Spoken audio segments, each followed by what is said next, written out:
What is good, my friends? Greetings all and happy Wednesday. What is up, Dark Rift? What's up, lurkers in chat, VOD viewers, everybody else? Happy Wednesday, everybody.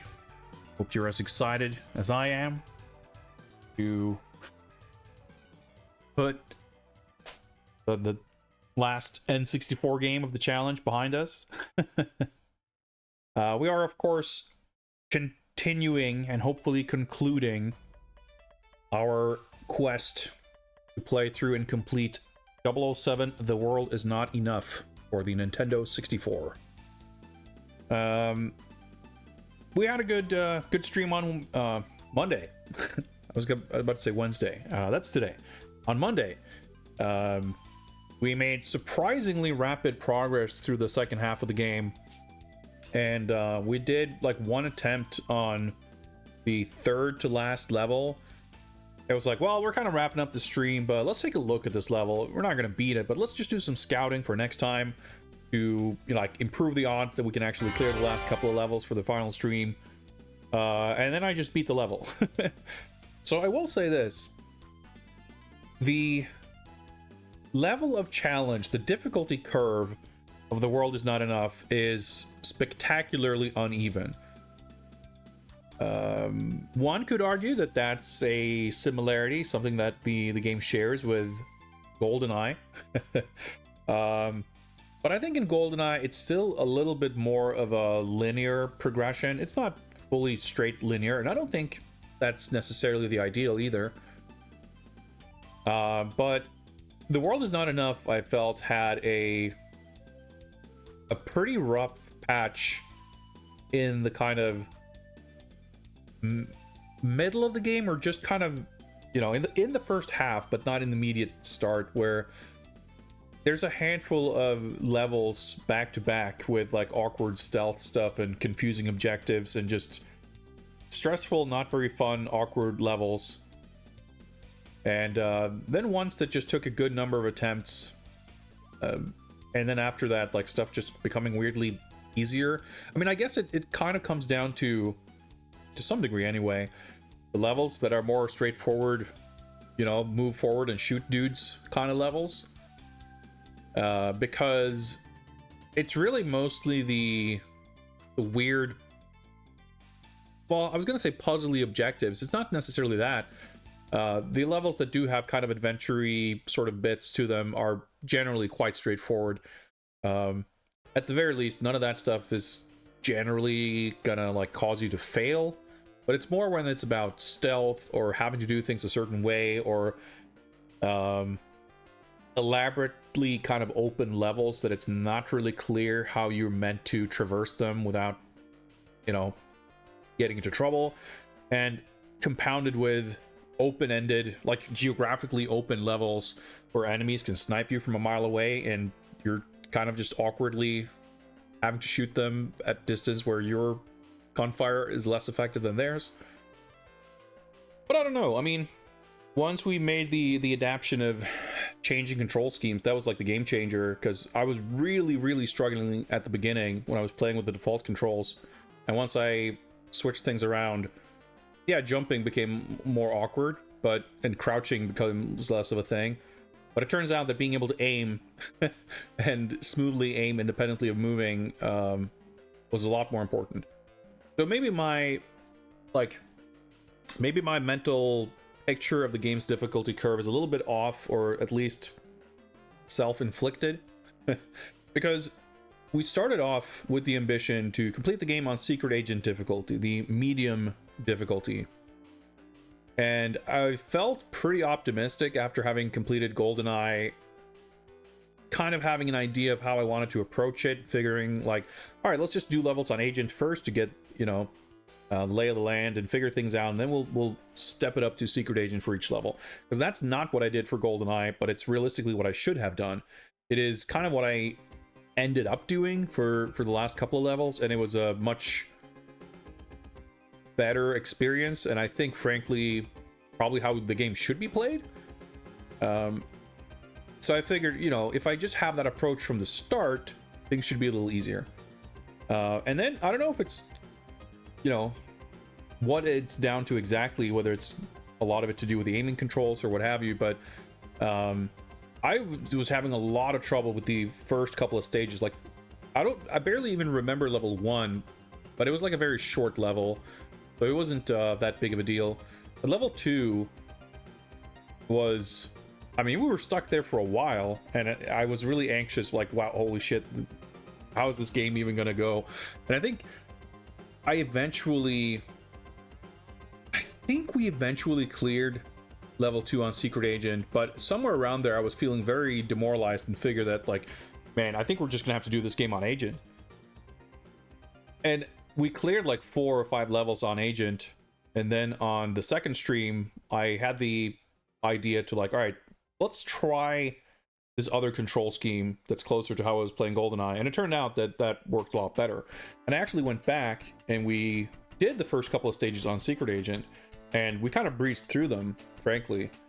Obviously, at that point, I knew the levels, so it would have not have been representative of what my first time experience would have been. But I wonder if I'd played with those controls from the beginning, maybe I wouldn't have had that same feeling of a roadblock on the early couple of stages there. So, I don't know. In any case, the middle of the game was a bit of a struggle, and then the last 2 levels or so that we completed were surprisingly smooth sailing. Like the Istanbul chase level or whatever, where we're supposed to chase Goldie, it took a good couple of attempts, but it was still relatively easy to understand what you're doing wrong or how to improve, so I didn't feel like I was stuck not making progress. And after a couple of attempts, we got it, and it was pretty fun. Like, I didn't mind redoing that level. Well, except for when hostages screwed things up. That was like, that's the thing. Very few levels.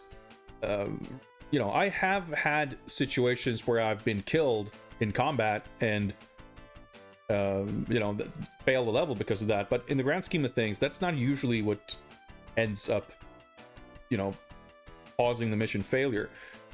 More often than not, it's like some invisible time limit or hostages getting themselves shot or that kind of stuff, or like failed stealth, or, you know, basically anything other than just getting shot too much in combat.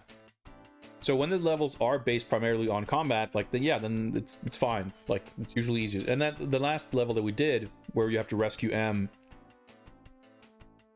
that was a stage that was primarily about fighting enemies. So it was pretty simple, really, all things considered. Oh yeah, we were stuck for a good while fighting that helicopter. Yeah, that's right. I kind of forgot about that somehow. Maybe I purged that traumatic memory. But we had the first level that we did last time was the walkway caviar factory helicopter escape thing, and that was a cool level. That didn't take. I think we cleared it really quickly. It took a few attempts probably, but not many. And I was a little bit worried that we'd have to fight a helicopter at the end of that level, but no, that was the second walkway level. But it turned out that even that level had like a good chunk of traversal. Like, I was thinking maybe the second one was the helicopter boss fight that kind of segregated it into its own level, but truly it was a full-length level and then a helicopter fight at the end anyway. And yeah, it took some time to figure out how to use the missile launcher effectively to actually be able to fight the helicopter. So we were stuck there for a while, but we eventually got through. But yeah, the number of attempts a level will take before we can progress, like, it's been quite uneven. But we only have 2 levels left now, and even if they are the most elaborate and difficult levels in the game, I reckon our chances of completing them both tonight are pretty good. That's my hope and expectation anyway.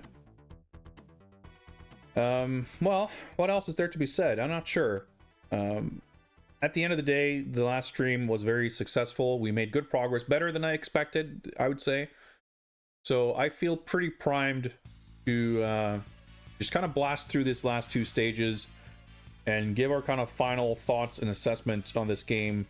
Do some spreadsheet action and kind of wrap things up before moving on to a better and brighter future. Maybe it's bigger too, who knows.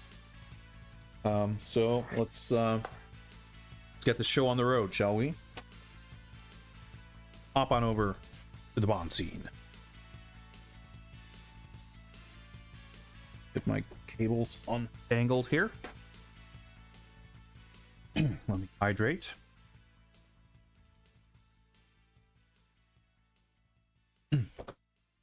Well, I don't think we really need to go over any more of this lore. I don't know about you guys, but I'm feeling pretty ready to just jump in. So let me get the game ready. Jams. Boot up the game.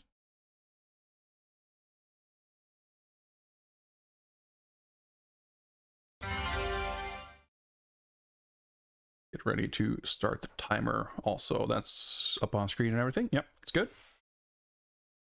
Hope our controls didn't remap themselves like they've done a few times in the past for some reason. Eurocom Entertainment Software. I'm excited. I think this game is still pretty promising for the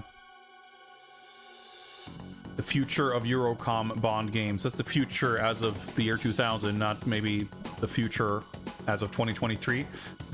But I think altogether there's a half dozen or so games ahead of us developed by Eurocom. So it'll be fun to see how they evolve. Like, I think for our first outing, they did pretty well with this game. I think it's for sure in the probably upper end of the Bond game tier list at this point. I have plenty of qualms with it. This is pretty loud. Let me turn it down a little on my end at least. And yours too. But it's got a lot of cool stuff going for it. Like the I mean, we'll see how it fares in the Bond quotient analysis. But all of the kind of recreations of the movie scenes with the voice acting and little cutscenes and stuff like that stuff's really charming. The locations look and feel very faithful to the, like, overall, I think obviously we'll see how the Bond quotient like works out in terms of the broad kind of Bond faithfulness, but in terms of the faithfulness to this specific movie, in terms of the scenes being depicted looking and feeling like the film, I reckon this is probably one of the, like, this one would probably be at the top of the list, really, because, like, GoldenEye is cool and everything, but it's a bit, like, made up. It diverges pretty heavily from the plot of the film, and the scenes themselves, like, they do an admirable job of having little dialogue scenes and stuff to evoke, like, scenes from the film. But it's like not that concerned about getting all the details sort of accurate and faithful. Man, this stage was pretty cool. It took a good couple of attempts because we had to, like, find secret body armors to be able to complete it. But this was cool. Definitely way cooler than the PS1 equivalent skiing stage. Give me a second here. Let me just adjust something.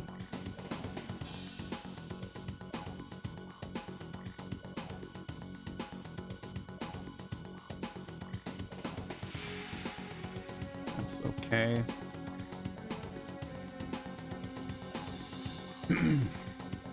But what was I saying? Yeah, so, like, a lot of the little dialogue scenes, like, if you look at the Black Ops developed games, the PS1, Tomorrow Never Dies and The World's Not Enough, a lot of the scenes and events are kind of really broadly approximated, even more so than GoldenEye. And, like, it's kind of charming and it's cool in its own right, but it's clearly pretty, like, they're playing pretty fast and loose. Like, this game is doing much more to kind of try to replicate the look of the locations, and you have the dialogue there and everything. Like, it's pretty impressive in a way, but mostly just kind of fun and charming. I don't know. But it's definitely something that I think adds something to the enjoyment of this game. Like, there's been a lot of situations where we've seen the stage introductions or end cutscenes, and you kind of go like, oh yeah, it's that thing, they're doing the thing, it's like for the movie. And I don't know, that just always kind of brings a smile to my face. Yeah, so City of Walkways, these were the levels that this was the helicopter boss fight. Then we had the Bullion chase level, and then we had the M rescue, which was surprisingly pretty brisk. So the final level is the submarine, and like I'm a little confused trying to recollect the events of the film, because I don't really remember what happens in between this and the submarine, but I reckon we're about to find out. So let's start the timer. And let's do it. Secret agent. So let's try secret agent first. And if we run into trouble, we'll drop down to agent and see if that helps us kind of recon and scout out the level before we finish it on secret agent. Board submarines, the first objective. All right, so I guess it was just a picture that had me confused, because it appears we are indeed going pretty immediately from the previous level to the submarine. So that means that there's like 2 submarine levels. That's interesting. Locate and rescue Christmas unharmed. Gain access to the control room. Avoid submarine crew casualties. All right, okay, so let's get the actual briefing. Oh yeah, we got M briefing back. We had Colin Salmon brief us for the last couple of levels because M was kidnapped. But I guess we got her back, so here we are. Well, Bond, it seems your suspicions about Electra King were right all along. She might not be a problem any longer, because we killed her. But Renard is still in possession of a warhead and a nuclear submarine. You're also right about his plan. You must stop Renard before he destroys Istanbul. Message from Colin Salmon. Dr. Jones has already been taken on board. Renard is getting ready to leave, so you won't have a lot of time. Electra dead, he won't have anything left to lose, so be careful, Bond. He won't hesitate to execute Christmas if he thinks you're onto him. Message from John Cleese. A Victor 3 class submarine, eh? The only way you're going to get on board is through the hatch on top of the con tower. Victor 3 submarines all have an alarm and intercom system. Our satellite surveillance of your location has also indicated that the dock itself has similar security.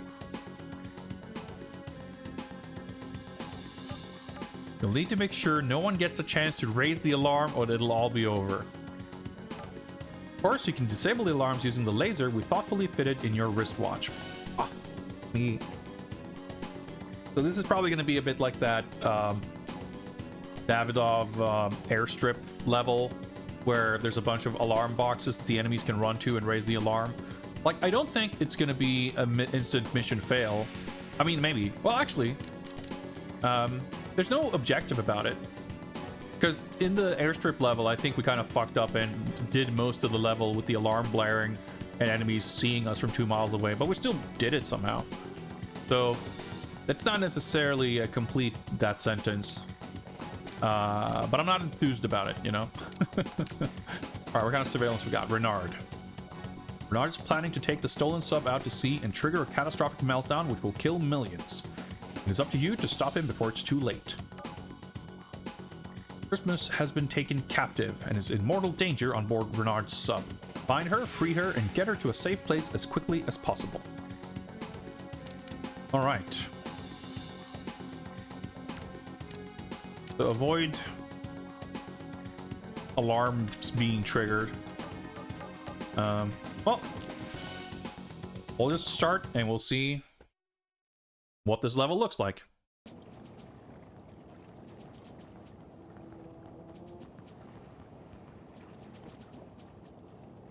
Welcome to my nuclear family.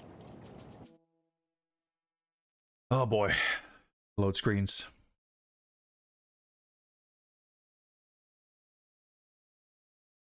I have to get on board that sub before it's too late.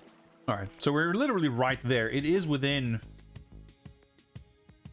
I was gonna say eye shot, ear shot, whatever. It's close. We can literally see it. We've got visual. So maybe it's not that, I don't know. But that's a good sign. At the very least, we don't have to travel super far. But that doesn't mean getting there isn't going to be convoluted. But it kind of, this sort of makes it sound like the brunt of the mission will be aboard the sub. So that's also a good sign. At which point I feel like stealth is gonna maybe be less of a factor. I have X-ray glasses. That's gonna be helpful. Do we have a silencer? Nope. So no actual stealth. Ah, you can do that. Okay. That's kind of fucked up that it works that way. Anyway, that's good. So, wait, is it, nope. BA? There we go. Okay, that's vision mode. Yeah, the draw distance on the enemy is, like, super limited, though, so... Trying to do this to... Yeah, you can kind of see is, like... Oh, okay. Did he just fucking spawn behind my back? It's Bond. He escaped.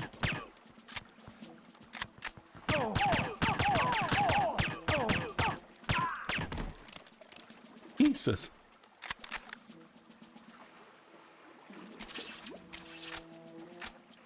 Alright. So can I destroy these things with my laser? Oh, this thing? Wasn't it? Oh, wait, maybe it is destroyed. There's sparks. Well, we're off to a great start here. I'm terribly confused. Was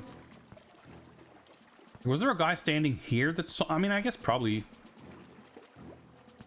I don't know. I'm just glad we were able to nip that in the bud. I don't know that having the silenced gun ended up making too much of a difference there. But, nope. No, that's how you... Oh, fuck, how do I... There we go.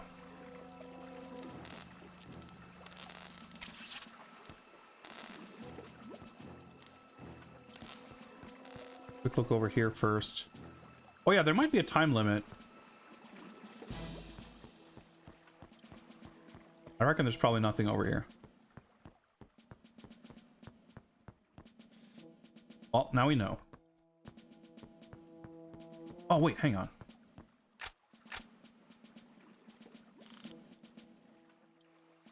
We got dudes there. I don't think this gun is silenced.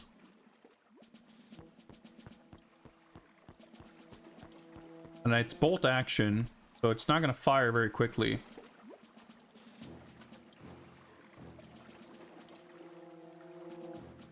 But I wonder...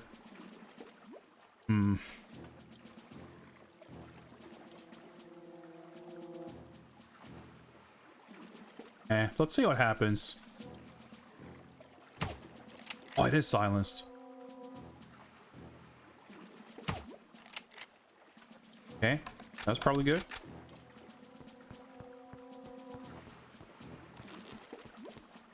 Ladder there in case we fall down. Crouch. Actually... Oh, fuck.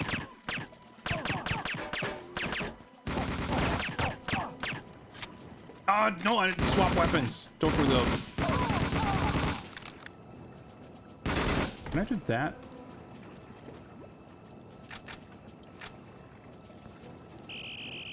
There's a couple of bullet holes in it, but now it's sparkly, so... Alright, okay, we're nailing it. I mean, I guess it's just time to walk aboard. The only thing I'm likely to find here is more bad guys, I feel like, so... Oh boy. Okay, so, oh, jump! Nope, that's crouch. Jump. Oh, it's pretty bad. Oh boy. Yep, that was perhaps ill-advised. Wait, how do I get up? Well, ladder here seems like a good choice. Still, I feel like we've collected a significant amount of data here for to perhaps do this early part of the level. Objective A complete.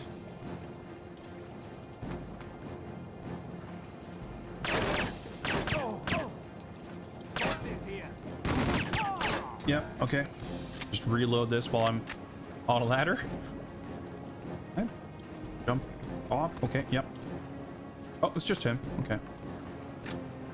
Well, I think we can probably do this. Is that an alarm thing?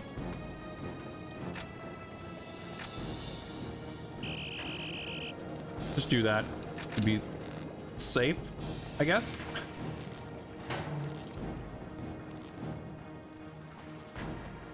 Now the guy's like yelling. Oh, James. Thought I'd forgotten you. All right. Okay. Cool. Yeah. So like the stealth mechanics and like whether they can notice sound or and it's like just so much of that is complete mystery. Okay. So probably a better idea would be to clear the way before I. Ooh, is she? Yeah. Okay. Before I attempt to escort her. I have a feeling that this is a little bit of a risky endeavor. Just having her hang out, potentially being shot at. But we'll see. Wait, is that a camera?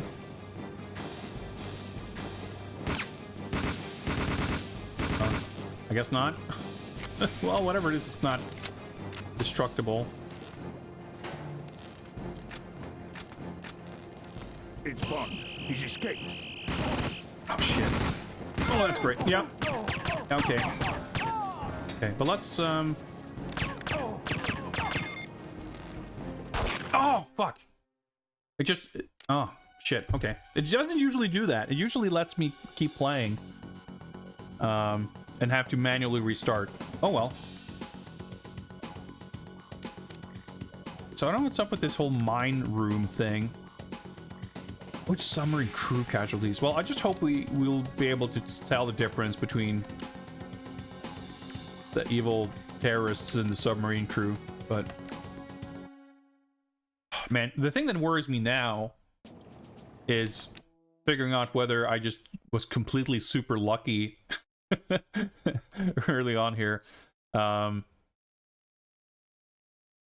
we'll see. I also don't know, like, if the alarm... Before it's too late. Yeah, okay. So, oh, this guy's just... Wait, hang on.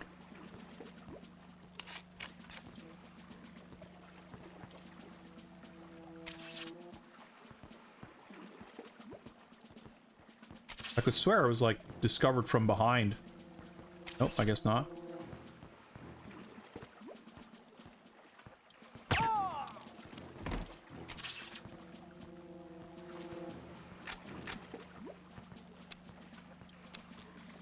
We might as well do this.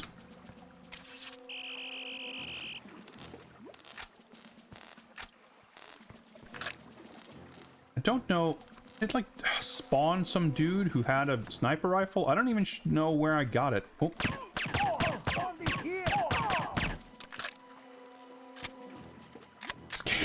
Where did that guy come from? I mean, I reckon that's the guy who discovered us last time, but...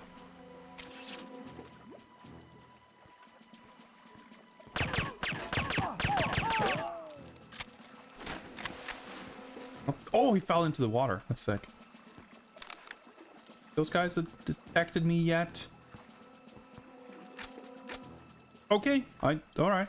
I don't know. I still don't know how I got this, but I have it, so... Make use of it.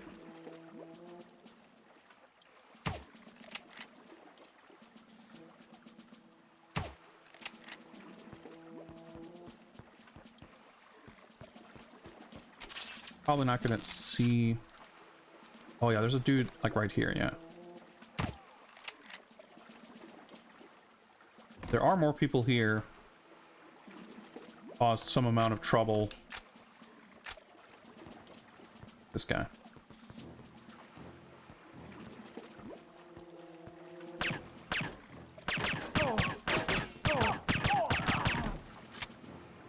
That works. There's gonna be some dudes over there who's gonna see me if I try to board the ship from over here.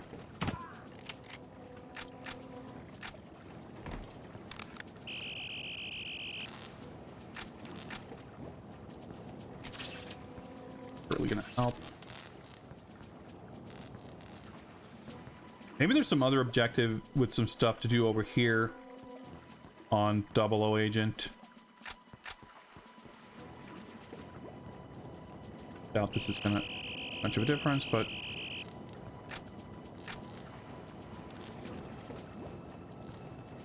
find out if that's like, for all I know, it could spawn new enemies as we get up here. But it looks like we're okay. All right, that was a good start. Let's see. Oh boy. Oh. Yep, okay.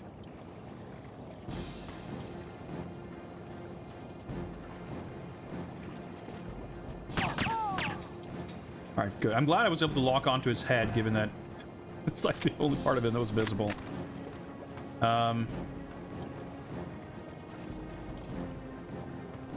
Oh, they're lights. Okay, now I get it. Okay, cool. I don't know what this is, but let's destroy it in case. Oh! I very nearly shot that guy. I was like, wait, hang on. Just a Russian sailor. Okay, he wasn't in that room last time. Don't tell me there's some element of randomness to this shit. Didn't mean to open it again, I just want to reload. Still have this, I realized.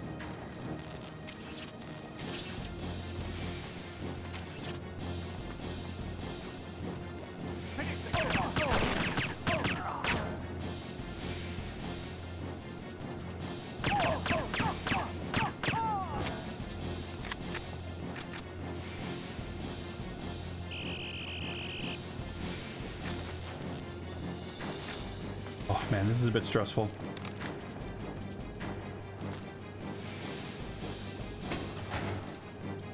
Let's do a little bit more exploration first.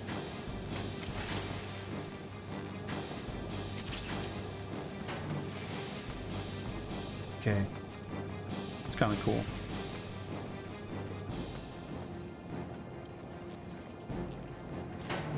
It's Bond. He's escaped.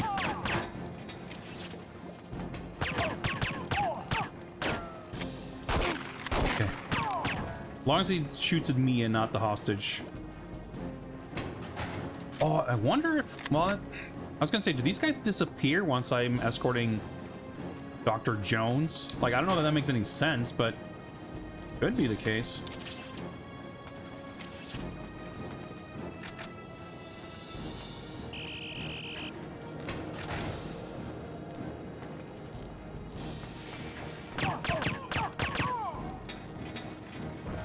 That should lead back to where we were. Yep.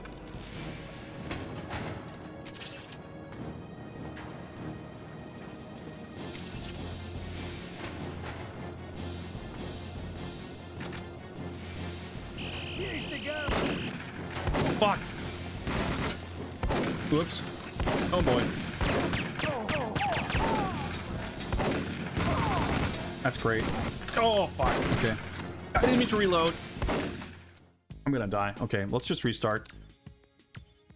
Alright, okay, that's my screw up. I started pressing the wrong buttons and I started... Okay. There's a lot of dudes like patrolling. I have to get on board that sub before it's too late. But I still think the idea of like clearing the way and kind of exploring a bit first is not ill-advised.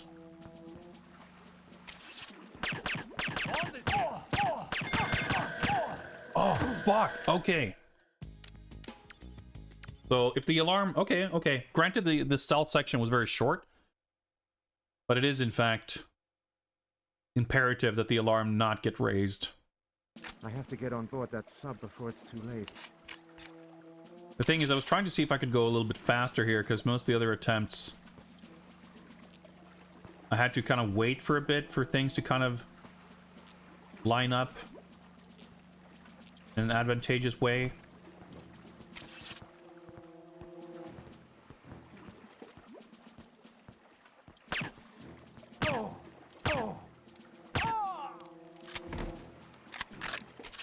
Those grunts, I take it, are just fully, like, inaudible to other enemies.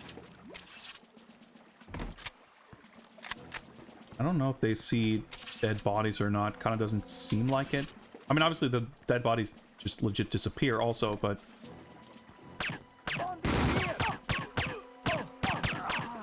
I guess it could also be, like in GoldenEye... Oh, he had the sniper rifle, I see. You know, enemies cannot hear their... Like, they can only hear Bond's gunfire. So... If you have a silenced weapon, like, you're good.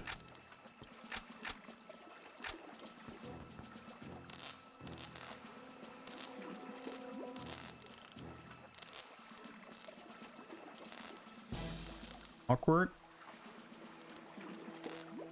I don't know if I need to hit them in the head, granted, but...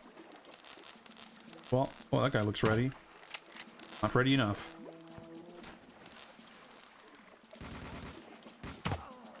Shit. Saw me somehow.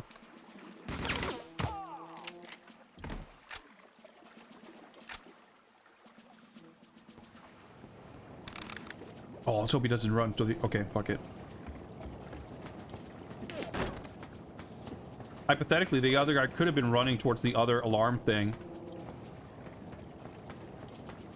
I wonder what would happen if the alarm was triggered now. Like, I'm on the sub. Anyway, irrelevant.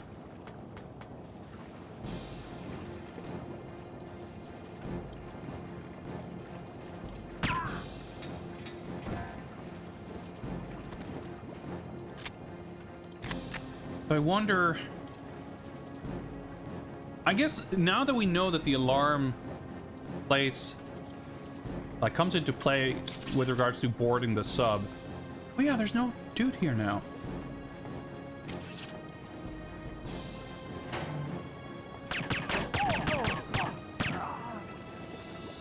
Let's not bother taking out these buttons. I don't even know if they're alarm buttons, but it seems likely.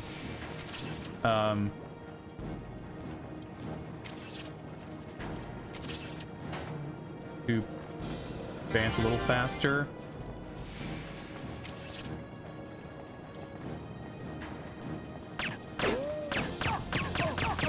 Doesn't mean I want them to raise the alarm, granted.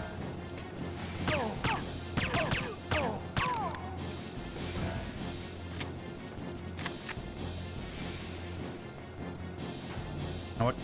Screw it. There's... Doesn't take long, and it could, you know, potentially make a big difference.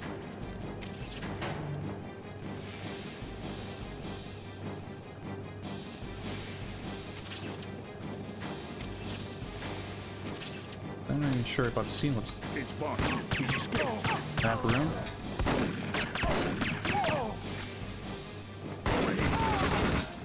Holy shit, frame rate.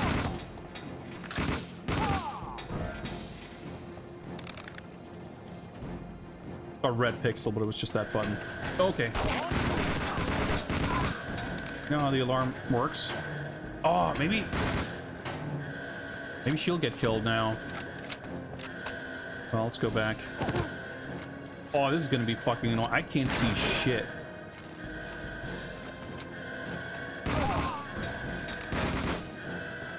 How's there... What? I'm confused. Wait, so that was a door. I tried to open this and it didn't open.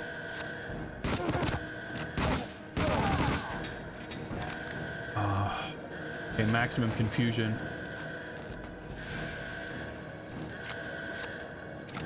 Like this thing right here, that leads back to the beginning where she was. But I can't open this. I didn't fail.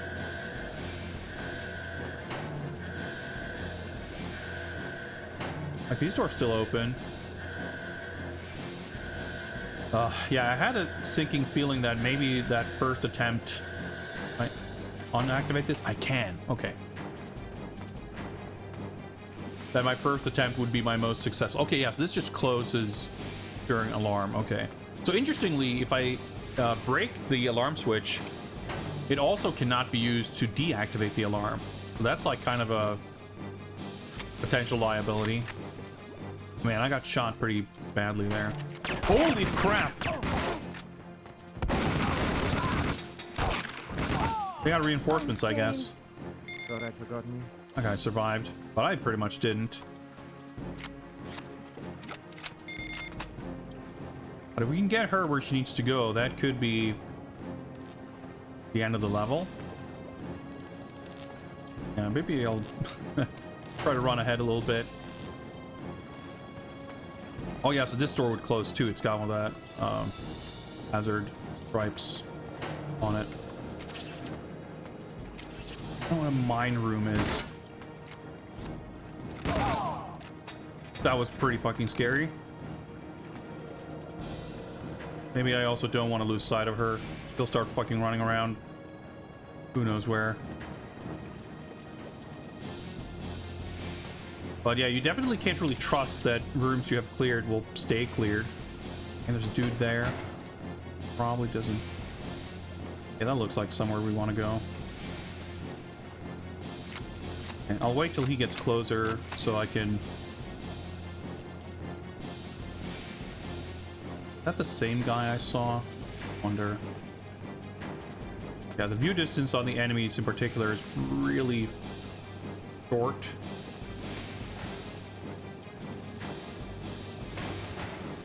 I don't know, that guy seems pretty parked there. Which makes me suspect that the guy that was there in that hallway previously was a different guy.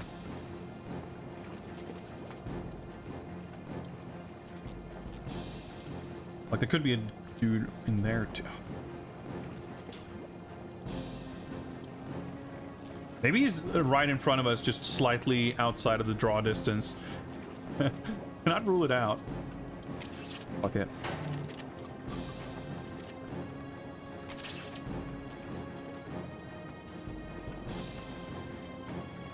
Oh, he's coming.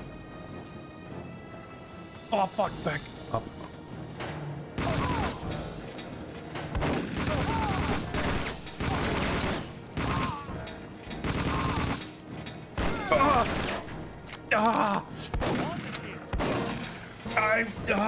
Fuck. I had the thought for a brief second, like, wait, what if there's someone right in front of us? And indeed there was, but I was starting to swap vision modes and I had to reload and shit, so I just couldn't... I couldn't fire the gun. I mean, it didn't matter because she was already shot at that point. I should have used the silenced gun to take out that dude in front of me. Okay, so that's got to be the control room. Oh yeah, gain access to control room. I actually completed it. Escort Christmas to the mine room at once. Okay. Destroy steering controls. That's interesting. We got some new objectives here that I didn't even notice. But I guess we basically got them right as we failed, because we presumably got the steering controls objective as we set foot in that room. But okay, it doesn't feel too undoable.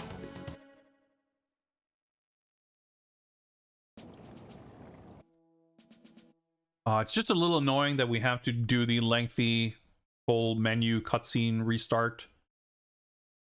It's unusual to like end up in a failed state where I actually have that sub before it's too late. Time to do the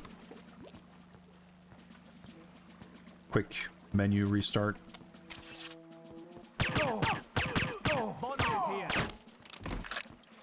But he says Bond is here, but unclear if that's hearable by anybody else. Okay, there's at least one third guy here somewhere. He's maybe gonna come walking. Yep.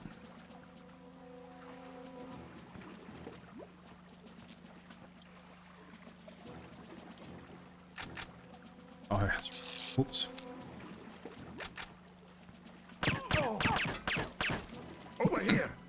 What the fuck? Quick, sound the alarm. All right, okay. I stunned him and he fell through the water and he started yelling from the bottom of the water and someone else heard it and started shooting. We'll just restart. That's not going to end well. Okay, okay. I have to get on board that sub before it's too late. Oh, so I can go... Okay, nice. This guy's gonna... Okay. I want to, like, try to sneak behind so I can...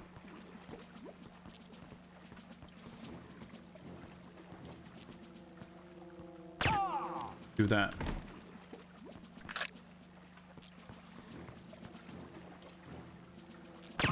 Not waste a billion bullets. Do this.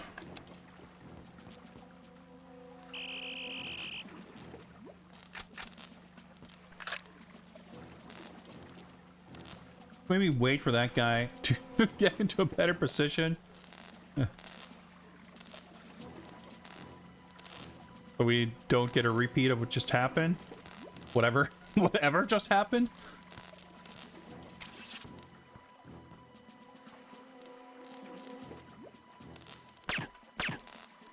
There we go.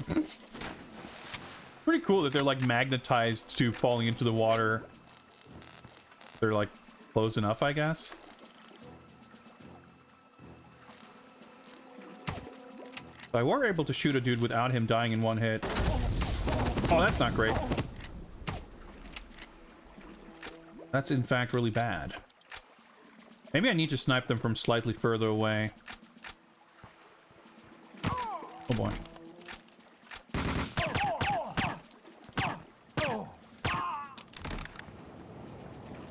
Someone else is going to shoot at me. I don't know the odds of getting through here unscathed. Yep, okay, didn't get hit. Well, that was kind of weird. I'm still a little torn on how to approach this early part. I.e., like, how much of this do I try to clear out before I grab her? Like, if I don't go into this room...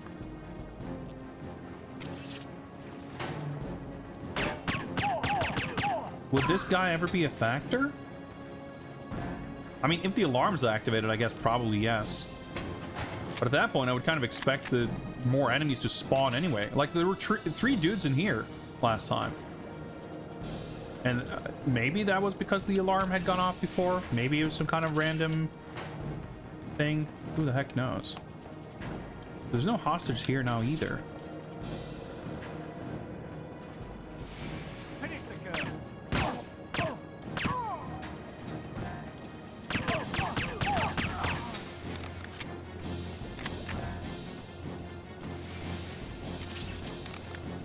Yeah, like, I'm a little hesitant to break these things now because I know I'll need to deactivate the alarm. Oh shit, she is... Okay, I figured there was some element of randomness because the hostages changed. I didn't realize she would change. Finish the girl. Oh boy. Did he say kill the girl? Think he might have. I'm pretty much dead here. Oh boy. Okay, thank you, auto aim, for just snapping to her. Okay, cool. Interesting. Okay, so man, that's fine. That's funny though that she was in the same first room like 2 or 3 times in a row. I have to get on board that sub before it's too late. Interesting. Whoa. Fuck, even this guy spawned fucking super fast.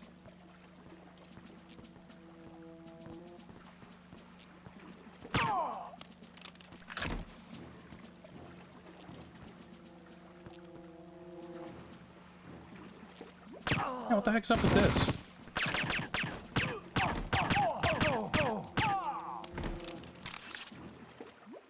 I'm so confused. Maybe it's a difference if you do the quick restart, that like enemy like cycles don't reset sort of properly or something.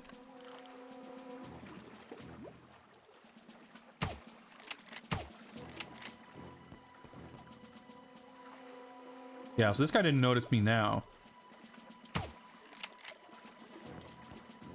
It's kind of funny though. Like you would think he'd notice is the guy next to him dying, not me firing a fucking completely silent gun a mile away.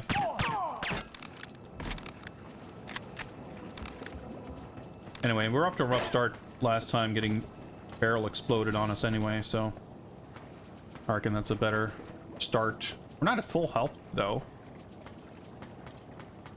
I guess that second guy did shoot me once. Yeah, well, I mean, he must have. Ah, there we go. Snapped onto the ladder. I like that we can stealthily climb this ladder so he won't notice me. Okay, now she's here again.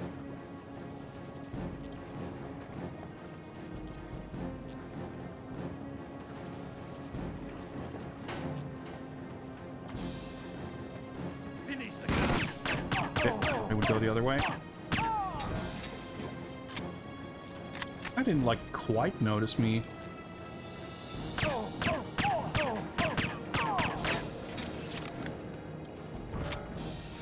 It was like it fell through the camera. I thought it was a second dude there for a second. Okay, but basically I guess we can ignore all these other rooms then and just kind of try to go to the main hallway. Oh man. It's Bond. He's escaped. I just... Holy... Jesus Christ. Okay, you don't want to put yourself in that position. So I actually unactivated and then activated the alarm again. But if she's with me, if that shit happens, that's even worse, because she's definitely not getting through that alive. Whoops. That's not a great start.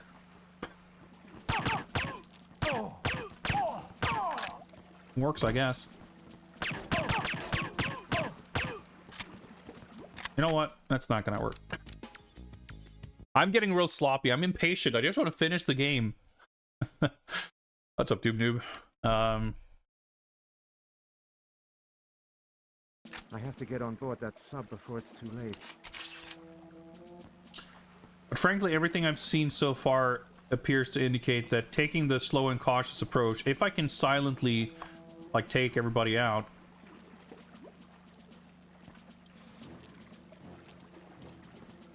that's going to be the ideal way to do it.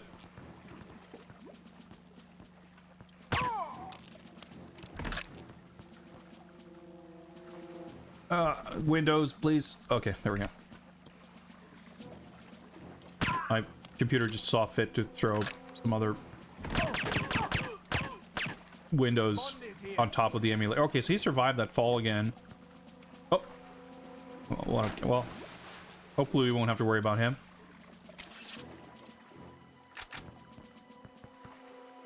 Did these guys, like, activate? Doesn't seem like it.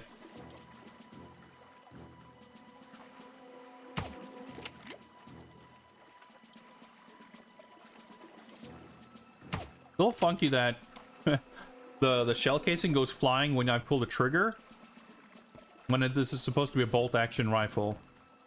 Like, you would think the bolt action would eject the trigger. Oh fuck, kind of awkward. I could maybe do it. I thought maybe he would run towards me, because a lot of the time they do that, but maybe it's a range dependent thing. Maybe he knew that I was out of range, so he, like, prioritized going for the alarm. It's also funny that, like, I was literally standing right next to it. Like, surely I could still get on the sub.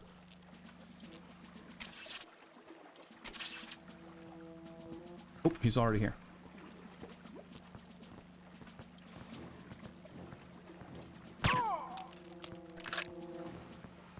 I to slightly get the hang of aiming like that, but third guy. Well, This figured. I don't know that anyone's gonna actually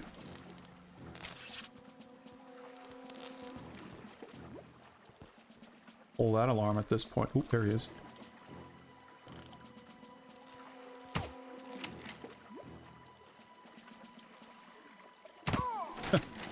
Cool, he like hurt something.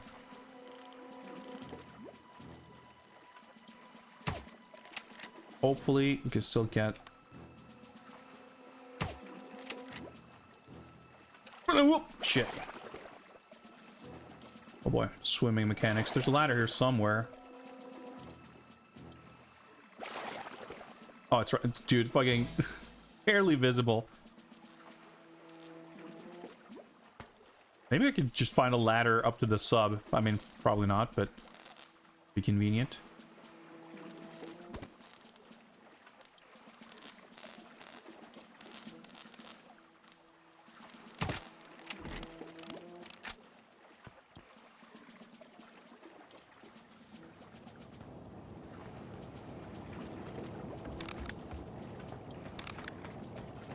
I guess they didn't even notice me. Okay, that's weird. There's like one dude less, and no one started shooting. I mean, we take those. We're here at full health, but man, it's a little... It's both confusing and a little unsettling that things are so inconsistent. Did that like close after me? No? Well, whatever.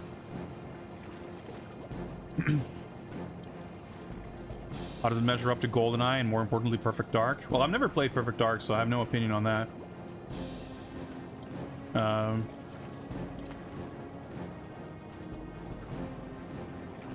I don't think all that highly of GoldenEye either. I think this game is better in some ways, weaker in some ways. I mean, we'll hold off on any kind of final verdict until we're actually done with it. I didn't mean to climb.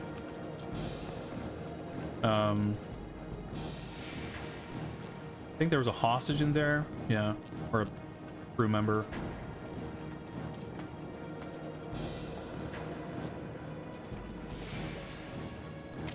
Like, I think the visuals in this are a notable step up from GoldenEye. There's a lot more detail in the environments. The weapons are more detailed. There's more animation. There's like...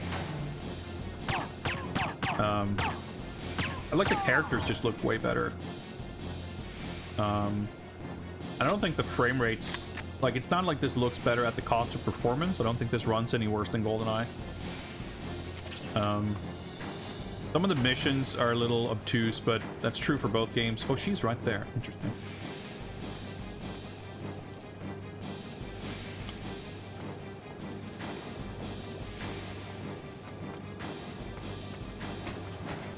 Oh,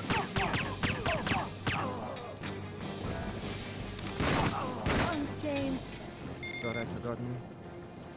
I didn't necessarily mean to go rescue her right away, but here we are. Let's try an alternate approach.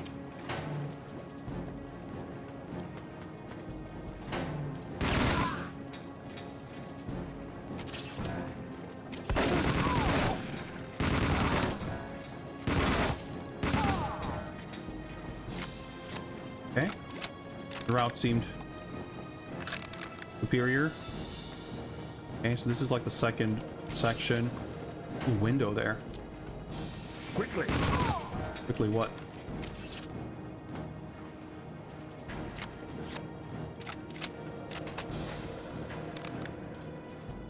Control room is right in front of us. Okay. Close this. Yep.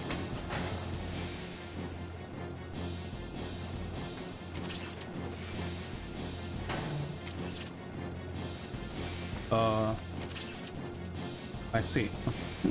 Just in the dead end.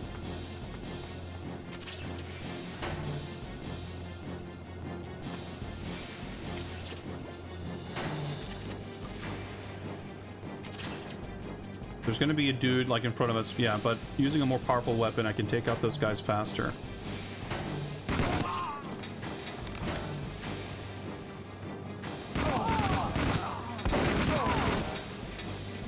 Still like green health. Okay, gain access to control room. Oh, fuck.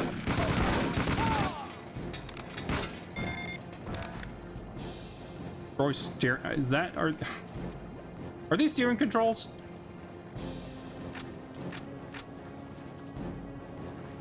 Whoa, shit. That freaked me out. Wait. Did we clear the level? I mean, I speculated before that once we got to that room, that would be close to the end. But then we started getting a bunch of new objectives. Is that the mine room? What's the mine room? Did we fail getting her to the mine room? Was I supposed to escort her someplace else before going to that room? See, that's what I mean about this game. The objective status... Yeah, we failed. Because I didn't escort her to the mine room at once. Okay, but that's the first time I had an abrupt end of level and I wasn't sure if we did it or not. But okay. I think the aggressive strat of pushing forward worked out pretty well. And I don't really have to worry about stealth because you don't really appear to attract enemies from very far away. Sound doesn't travel very far there, I guess. But yeah, like, the thing is, comparing the way the missions are structured and designed in this game to GoldenEye, I think in this game, like in GoldenEye, you have to contend with like obtuse mechanics for stuff like stealth and what have you. But here, on a kind of a slightly more basic level, like, it's cool, and I like that you get new objectives as the mission progresses. But it's not really clear, like, you don't know exactly what the... Like, I had no way of knowing that destroying that thing would immediately end the mission. You know? So that was, like, a bit messed up. Because obviously I could have... I don't think I would have needed to escort her very far. It was probably, like, the next room over. But, like, we'll never know.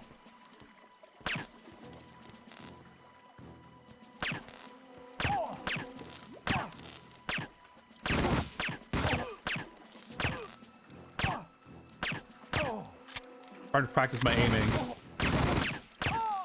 Well, that wasn't great. Wait, what the? Okay, never mind. Swap weapons in the wrong order. Guy seems slightly alert.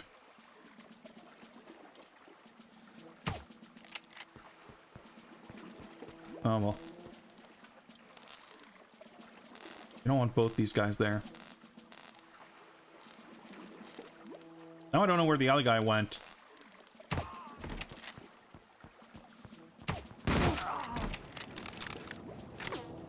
Okay, so now these other dudes were alert. Well, fuck it. Shoot at me. Oh, right the diagonal. I forgot. I was trying to strafe back and forth, but I forgot this D-pad fucking doesn't work. So if I try to walk forward and strafe left at the same time, I just get stuck.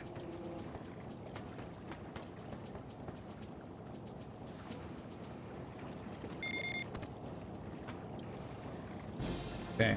Took some hits there, but if I can avoid all-out shootouts. But even then, you know, he's over there this time. Try our theory of just kind of skipping.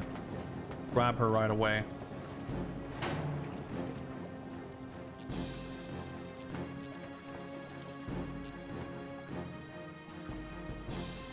Trying to position myself so I can...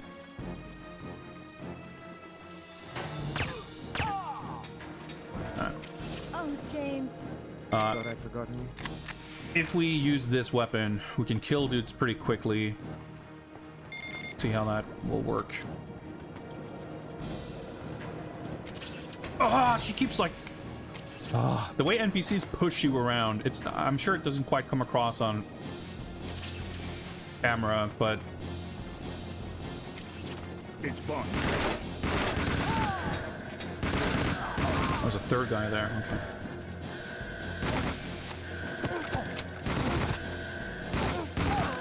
There was another guy. I tried to fucking... There we go. Like, you also slip around on these corners, and if you push up against the wall, you'll see he starts like bobbing and bouncing, and that puts you at like, I don't know, it makes it so you can't push that button somehow.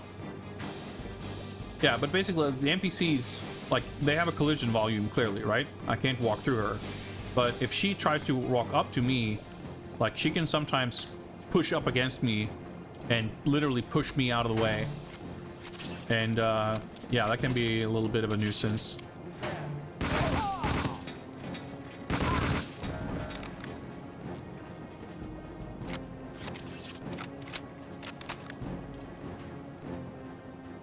Okay, so taking this... Oh, wait, hang on. The last time we got those other bunch of dudes coming in from that side... Well, I guess there are elements of randomness, right? So...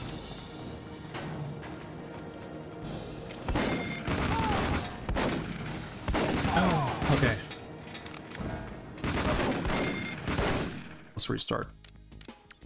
Man, it's so fucking hard to... Okay, maybe we should just not... Like, clearly there's people coming from behind.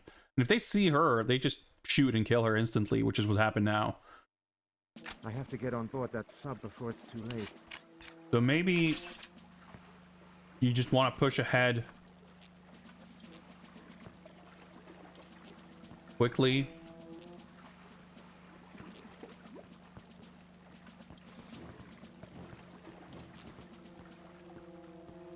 Like, odds are better if I can face enemies head on versus them sneaking up from behind. Alright, that works.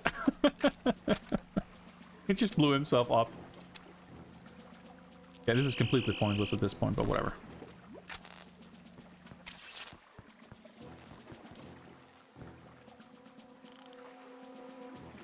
Well, I'm still glad the early stealth part isn't longer or worse.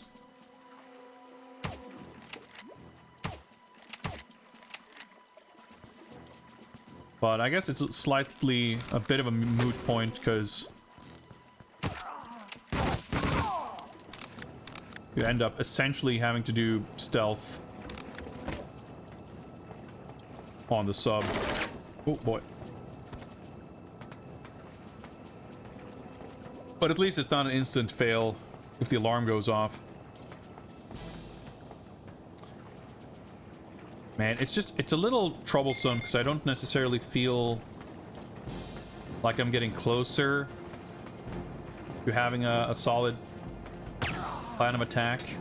It's also just annoying knowing that I probably had it in the bag, but I just, you know, because I didn't know how the level exit, like, mechanics worked. Okay, so she's not here this time. That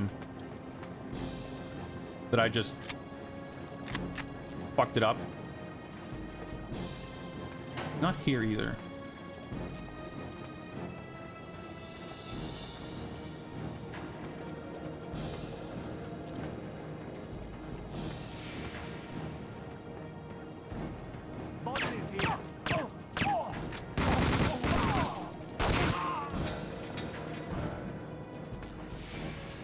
Yeah, see, so they're not running towards me or anything.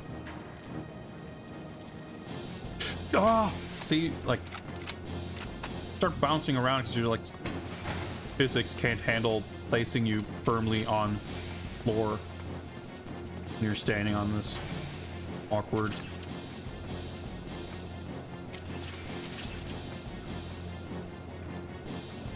I don't know if he's gonna see me through that door or not, but.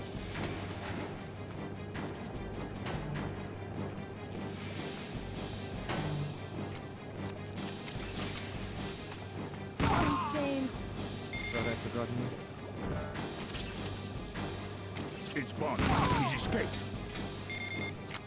Okay.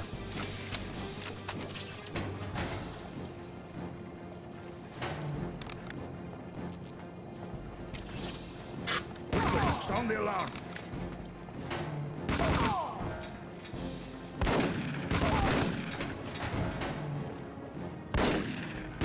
Oh, NPC collision.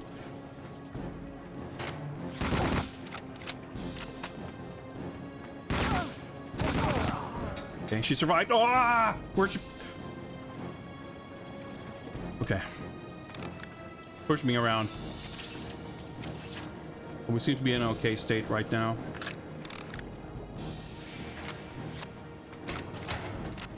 Yeah, just like this window. That's a control room here.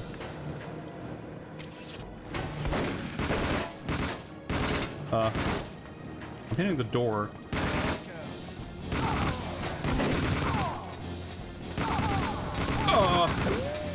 I beg your pardon?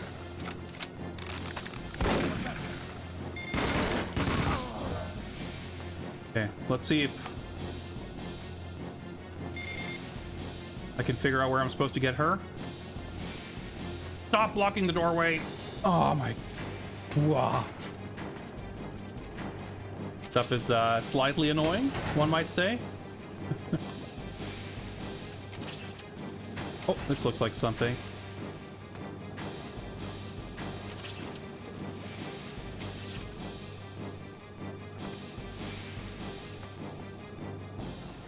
Is she gonna come down here?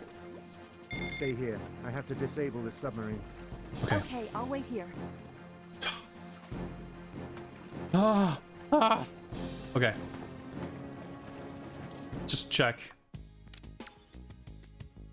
Locate and rescue Christmas unharmed. Escort Christmas to mine room at once. Avoid submarine crew casualties. Destroy steering controls. All right, so we got just destroy.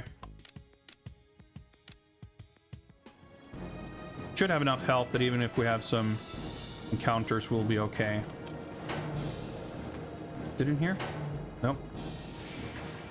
Dude, it's like so fucking hard to walk in these hallways.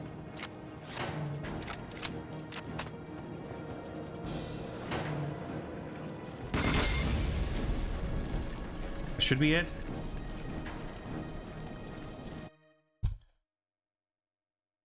Whew. But it's so funny, like, just thinking, like, oh, we couldn't possibly have escorted her to that room after doing that. Well, that's how it goes, I guess. Yeah, there's, I don't know. But the thing is, like, for everything that I get frustrated with here, like, there's some specifics that didn't, like, nice, we got it.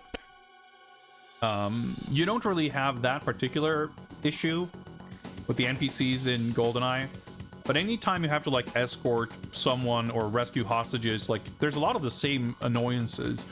And frankly, there's nothing nearly as bad in this game as the, what is it called? Control? The level where you have to protect, what's her name, from hacking GoldenEye while 50,000 enemies spawn. Like, that part sucks so bad. Like, that, I hated that level. I don't think there's, like, any one level that's been quite that hateful in this game. And even that was, like, really confusing with some of the ways certain things worked, I guess we could say. So I don't know, like, there are obvious qualities to both GoldenEye and this that I have to acknowledge. But I think both games have, like, pretty rough edges that are quite difficult for me to overlook.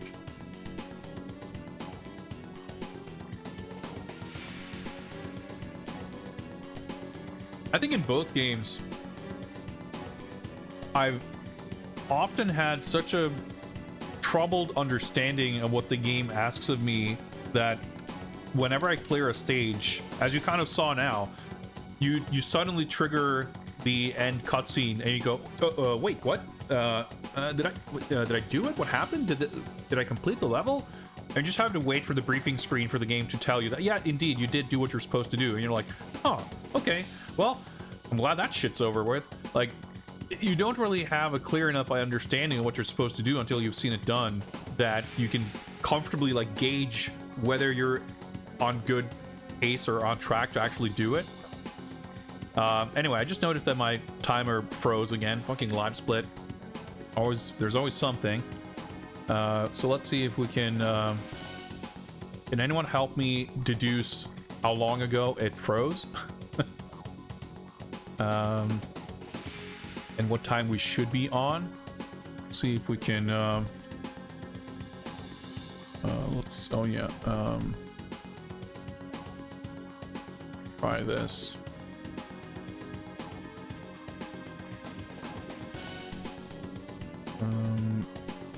Yeah, let's see if I can, how's this work? Screen preview, wait.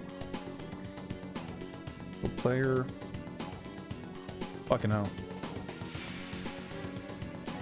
I don't really need to go to live player, do I? If I do, because you're supposed to be able to like rewind the VOD or whatever, right?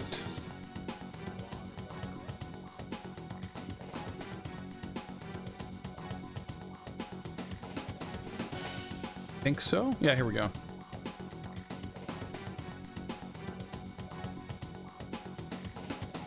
Oh, this is a while back. Man, I fucking hate the way Live Split just randomly decides to freeze.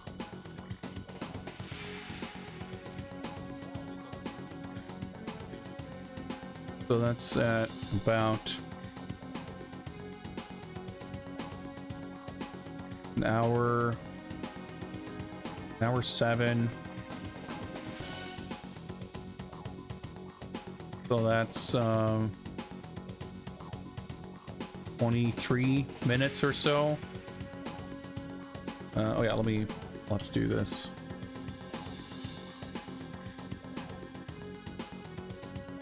Actually, I need a short break, I think, after that. So let me go to the BRB screen while I fix this, and I'll take a short bathroom break and whatnot, and I'll be back in a couple of minutes. We'll check the debriefing and check out the next level and beat the game. We'll see. I'll be back very shortly.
All right. I'm back. I've updated the timer. It's an approximation, but close enough. Let's get back to this. And yeah, sorry, Doom Noob, you're asking, am I going to try Perfect Dark? I'm not that interested in it. Like, I have a hypothetical curiosity, I guess you could call it. But I'm a lot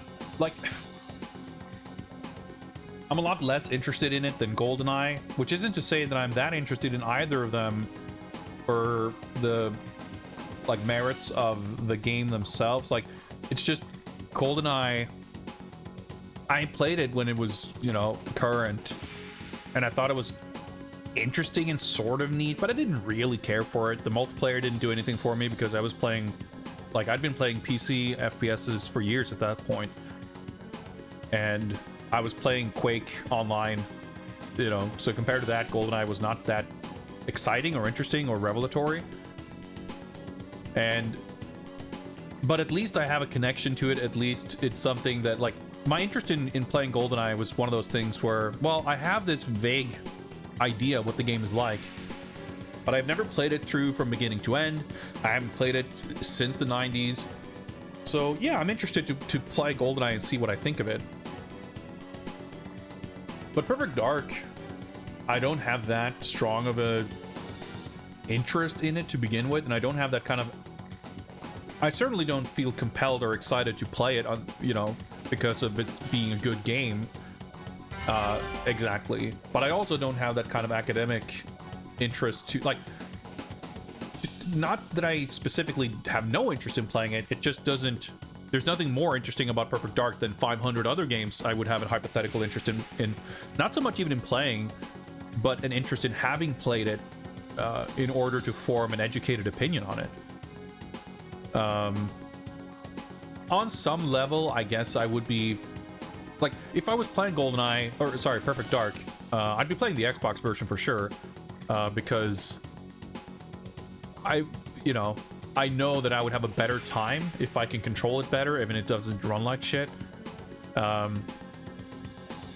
for the purposes of this kind of project, the historical kind of element,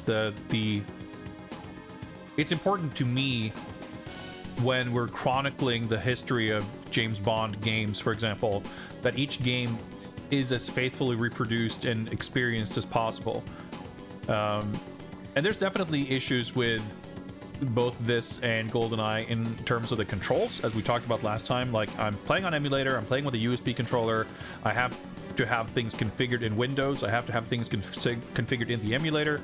There's no way that I can guarantee that my inputs and my experience using the controller is authentic, but I make sure to buy this controller because I at least have to wrestle with which control layout to use to access which buttons. Like, that part of it becomes a pretty central aspect of playing these games that I wouldn't get if I was just playing this on an Xbox controller. So, you know, I try to get it as accurate and faithful as I can. But if I were to play Perfect Dark, I would be far more compelled to do anything in my power to make it an enjoyable experience or a less frustrating experience. Because that's kind of my main takeaway with GoldenEye. And yeah, maybe that's the point of view that I would have gone in with, but like, and it's not, you know, it's an opinion that I've held since then, that like, yeah, GoldenEye is an interesting game, but I don't really like it that much. I don't care for it that much. And I feel like people who, like, when I played Nightfire on Xbox in like 2003, I thought that game was awesome, and like, and at that time I felt that like people who continue to parrot the idea of GoldenEye being like the ultimate Bond game or even the ultimate like movie license game, they either haven't played many other good ones, or they just are so set in that, you know, idea based on nostalgia or what have you, that they're just not listening to reason. So it's nothing new. It's not just because I'm like, oh, I'm going into this old game blind and it's, you know, I don't have the rose-tinted glasses, so therefore I don't like it. I mean, that's an element of it, but I've felt that way for 20 years, more or less. But what I'm trying to get at is, like, I feel that that's true of a lot of N64 games, a lot of Rare games. And I feel like when people swear up and down that these games are amazing, incredible masterpieces, I take that with a massive grain of salt. And there's, like, again, GoldenEye was not a game I ever felt that interested in, but it's a game that I feel far more compelled to have an opinion on GoldenEye than I do Perfect Dark. But I also don't think I would really enjoy Perfect Dark all that much. Maybe playing it the Xbox version would be giving me a better chance of enjoying it than I did with GoldenEye, but I just don't expect to like it all that much. I had a very frustrating time with GoldenEye, and I'm sure I would have an even more frustrating time with Perfect Dark, to be honest. So, no, not... Do I want to play it? Not really. Like, especially, you know, we played GoldenEye relatively recently. There was a few games in between, but like, oh, that's gonna like stay with me for a long time. Like the overall lasting impression I had of GoldenEye was one of frustration. And nothing about playing GoldenEye made me excited to play Perfect Dark. I was excited to play this because I think it's an interesting comparison. We have the whole framework of Game Spawned where we do, you know, kind of analyze these games and compare them. But Perfect Dark, like, it's just, I don't know, not that interesting. But I mean, obviously, I'm always open to being proven wrong. Like, I don't take joy in not being impressed with stuff. Do I figure I would have a more frustrating time because it's not an interesting theme, or because I figured it would be less good? No, I figured I'd be frustrated because I was frustrated with GoldenEye. And I just think it would just be... With GoldenEye, I had a lot of, like... There was the whole framework of this that we're doing, that there's a purpose to it. There's a higher purpose than just playing the game. With Perfect Dark, I would just be playing Perfect Dark, and I wouldn't be, like, excited to put it into context of 50 other games. I'd just be playing a game that I don't like all that much. And that's kind of the end of it. I don't know.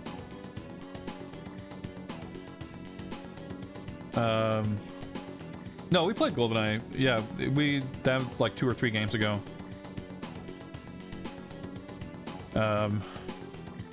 But what I'm saying, like, again, because we're doing GoldenEye for this, like, I had a strict set of conditions that I you know, would have wanted to play it. But yeah, I don't know. Like, I think obviously it's entirely possible that Perfect Dark is refined in such a way that a lot of my frustrated, like, experiences with GoldenEye would not be replicated there. I don't know. But I'm also not that, like, I'm not that interested. I'm not that excited because I have 500 other games in my collection that I'd sooner want to get to than anything like that. Like, it's extremely rare for me that I play something, an old game, on emulator that isn't for a challenge or something like this. If I want to play something, I tend to want to play my, you know, something from my collection. With the exception of, you know, if I'm doing something for a specific purpose and I don't have it in my collection. Not always, but, like, typically. So don't expect Perfect Dark anytime soon. And as far as good movie games, there's like, to put it this way, I think it's a falsehood. The idea that movie licensed games are on average worse than any other game, I think, is basically a myth. So it's, I don't know, it seems like a pointless endeavor to try to list them. There's, I don't know, there's a lot of them. And I mean, we'll see how things shake out by the time we're done with this, but I reckon of the 50 Bond games we're playing, I would not be surprised if GoldenEye doesn't make the top 10.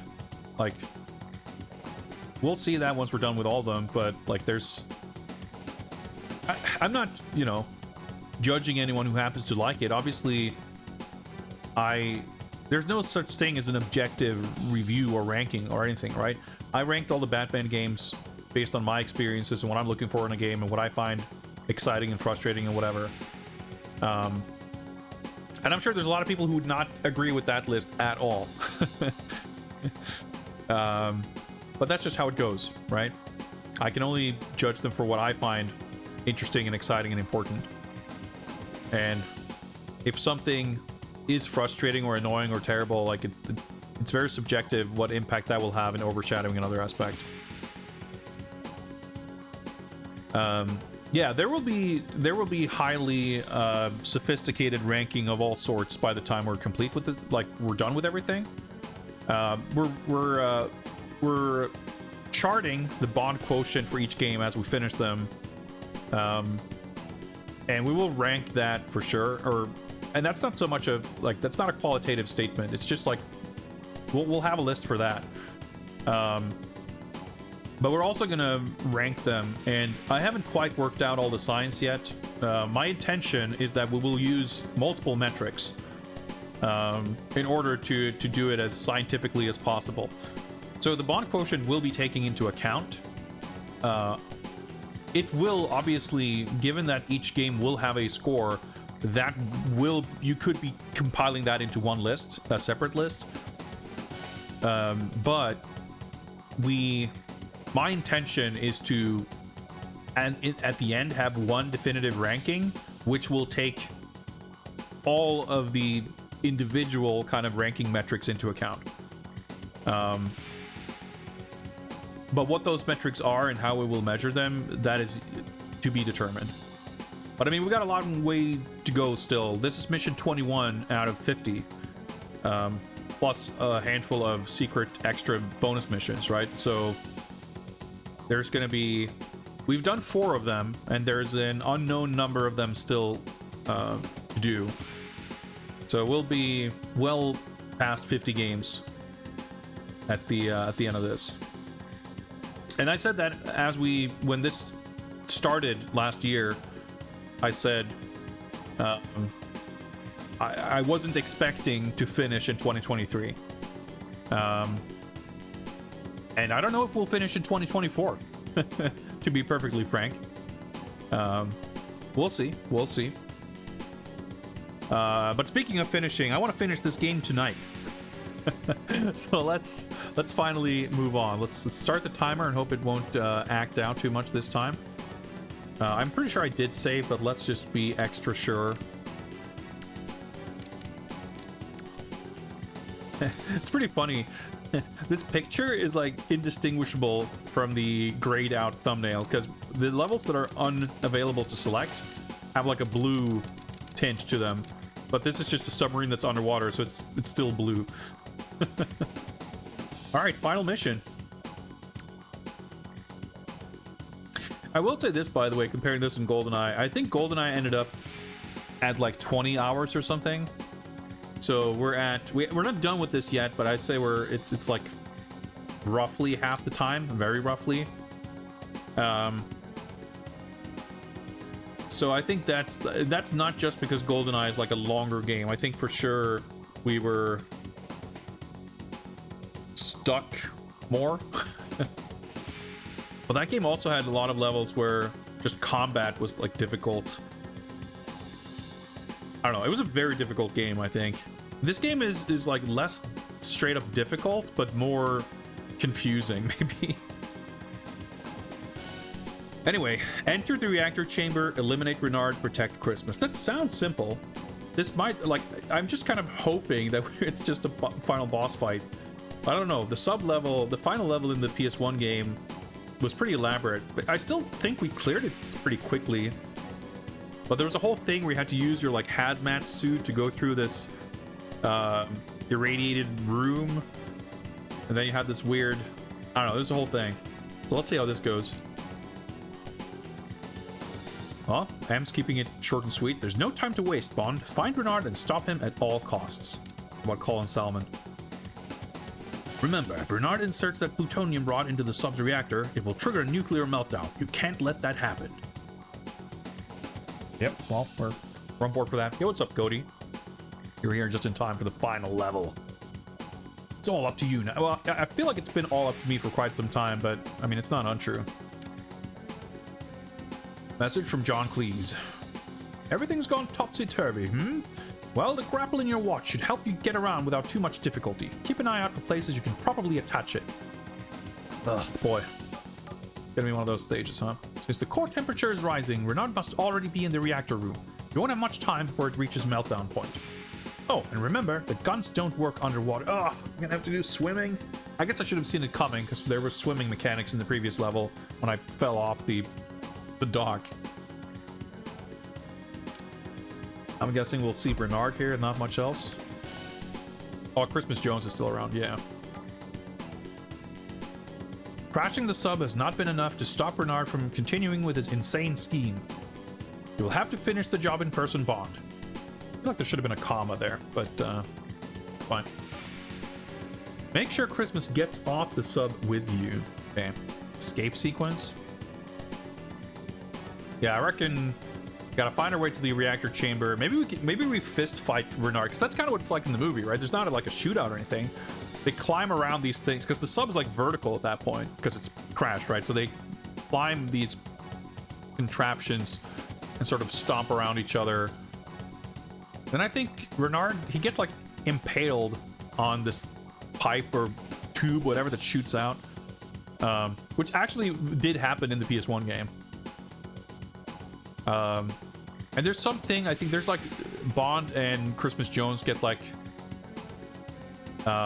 stuck in a room, and they have to like do some airlock thing and open a hatch, and he has to swim around outside and get in through another hatch to get her out of there or something. There's some like pressure thing, whatever. I'm a little bit worried about that, but hey, all we can do is just start the level, see how it goes, see where we get stuck. Oh, load time was pretty quick there. I guess there's no dialogue or characters, just a shot of the sub. Yep, it's kind of like in the movie.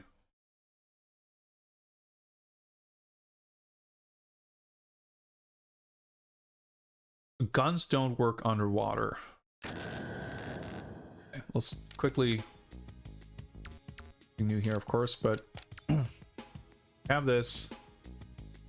We have the watch grapple. No other gadgets, I'm guessing. Yeah, we got rid of our X-ray glasses, I guess. X-ray sunglasses. Oh, there's water. Oh, fuck. I wonder how swimming is gonna go with the... Okay, it's alright. Oh, this is pretty sick.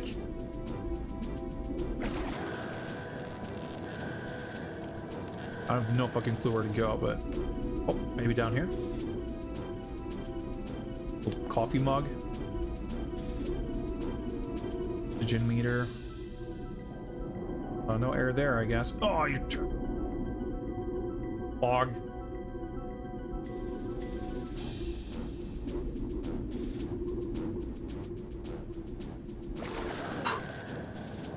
Okay, so that's like an overheat gauge of some kind in the center that I just noticed. Open a door? Door is locked. Fucking hell. Wouldn't expect... Yeah, so... Yeah, this is just a floor. Ugh. Okay, navigating. It's okay. It's a little awkward, but... Maybe this is just not the right way. Swimming controls are pretty good, though. Up here, did I? So the door locked thing typically does not indicate a door, like there's a key. Usually it's just a decorative door, but they say it's locked to sort of... Oh, okay. That might have done something.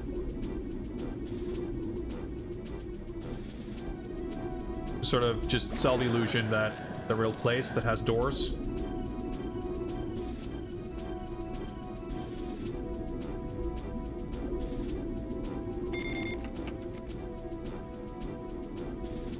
Ooh, okay.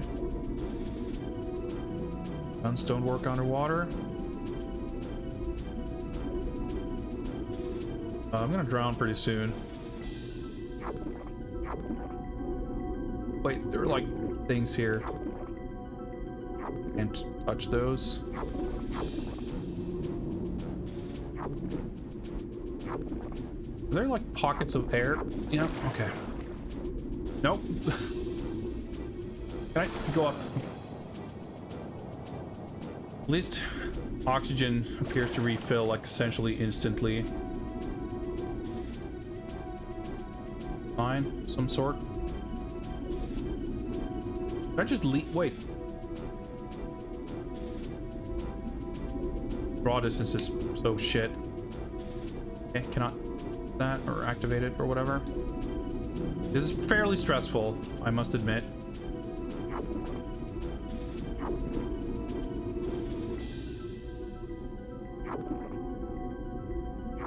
Swimming's okay, but not perfect.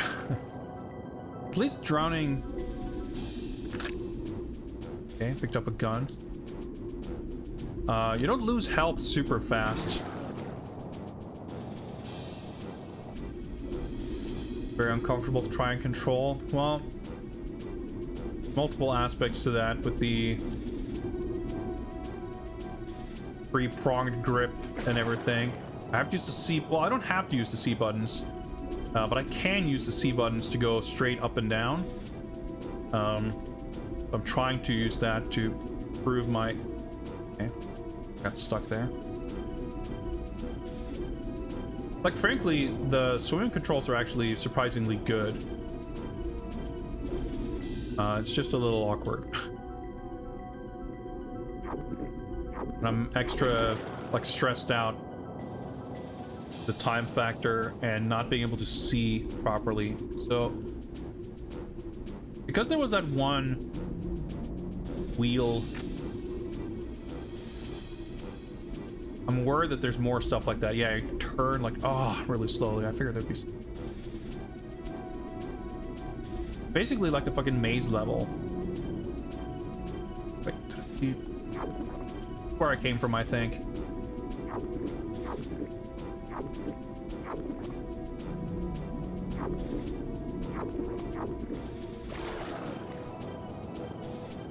My eyes, I'm like staring so intently.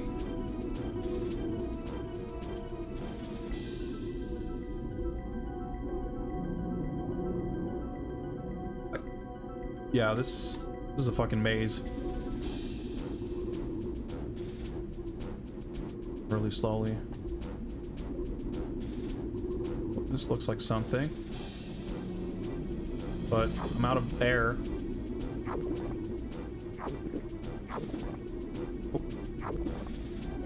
Oh, fuck's sake.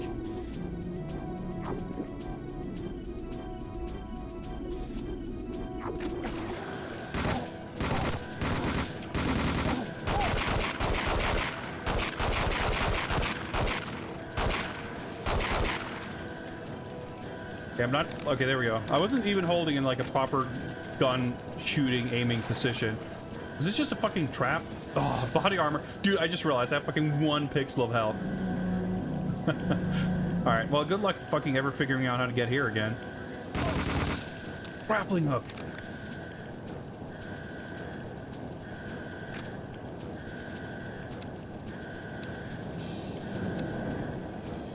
That I can't see. No, I guess that's not a grappling hook thing. But there's gotta be something like that, right?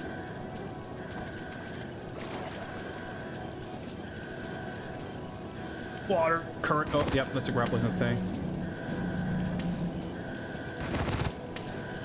Off.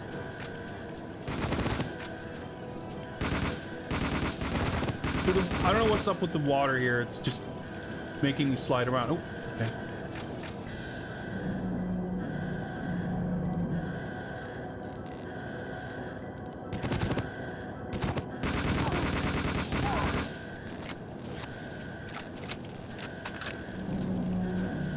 I mean, this is a cool level, but holy shit, is this confusing and stressful. More grapple? Wait, that is a grapple thing, but...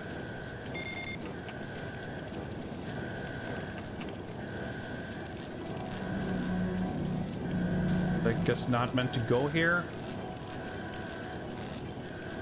That doesn't open. Oh, I guess I need the, I need the grapple to get up.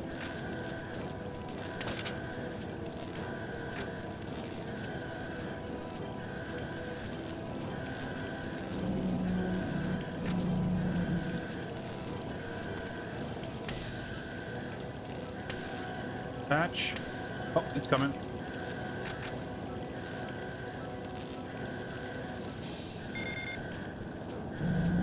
Okay, wait, hang on. Is that him? Or it's fucking bulletproof glass.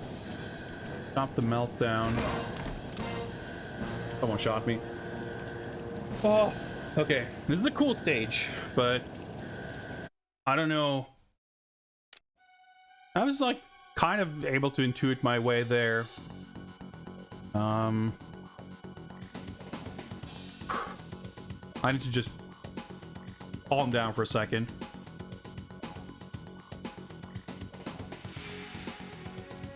I was able to enter the reactor chamber.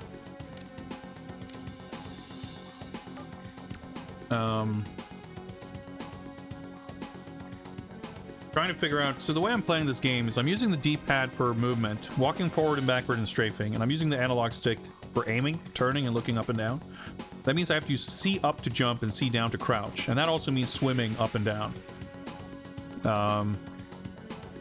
And it's weird because it definitely feels like you can use those buttons to go straight up and straight down, but sometimes if you're like obstructed by something, not like in the sense of that you're banging into the ceiling, but there's like something in front of you that prevents you from using the jump button to go straight up.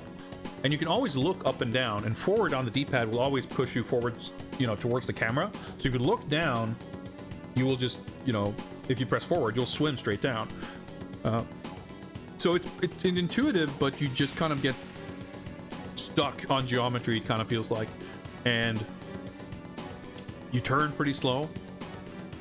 And that's probably because I've been messing with the analog sensitivity in the emulator to make sure that aiming is like, you know, remotely doable.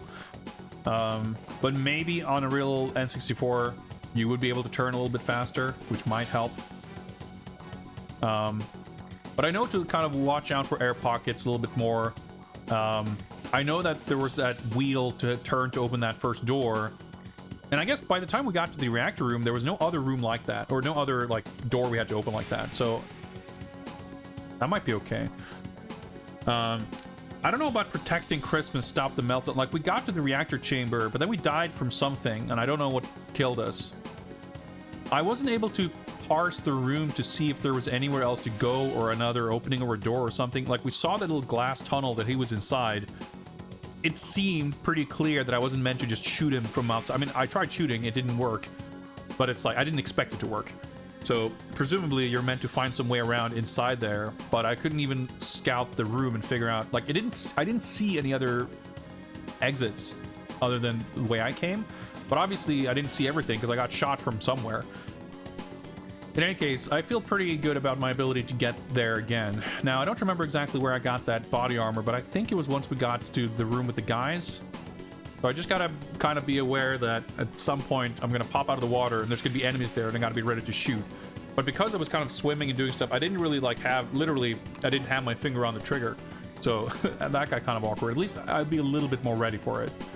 But I am a little bit worried also that I will not retain, like, I don't expect to gradually do better and better on each attempt. Because I really didn't know where the fuck I was going or what I was doing. There's also the fact that Christmas Jones is going to show up. And then we have to get her out of there, presumably. But one thing at a time, I guess. See, this could be a level where doing it agent first might be a good idea. If it helps survivability, just to kind of stick around longer to learn the layout. Because it doesn't seem like the objectives would be that different.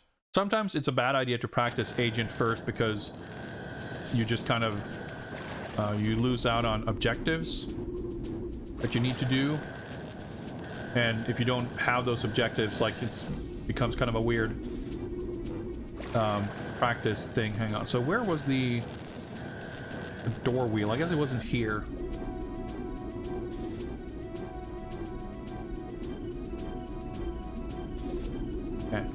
I'm already lost. Is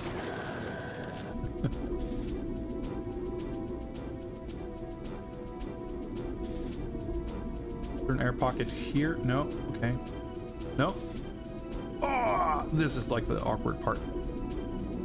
Was the wheel underwater? I didn't think it was.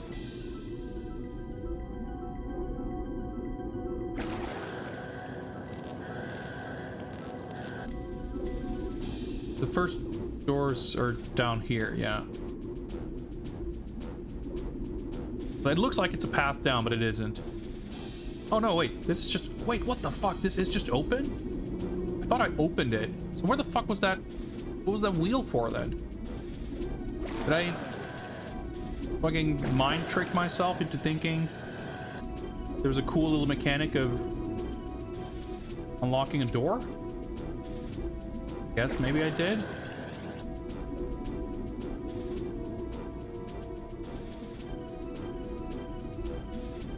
Basically, I guess you want to like go down. Watch out for air pockets. Okay.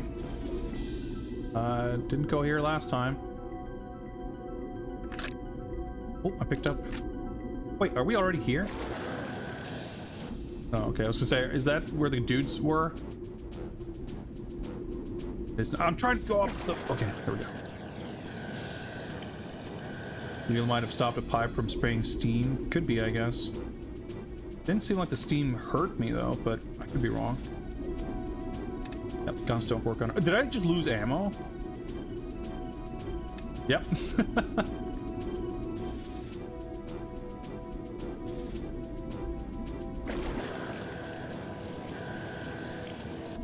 Where the fuck do I go?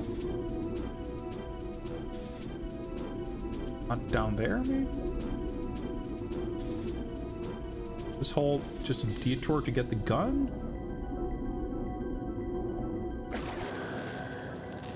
Like, I have a bad sense of direction when I have to travel in 2 dimensions.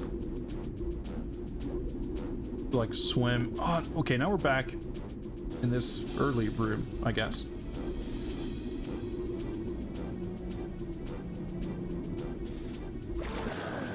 Hoping we'd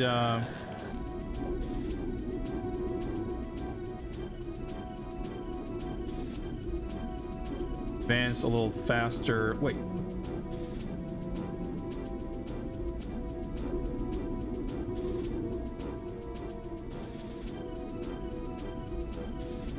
And go for air here. There's an opening here. Okay, got ammo. Probably new. Nope, there's that again.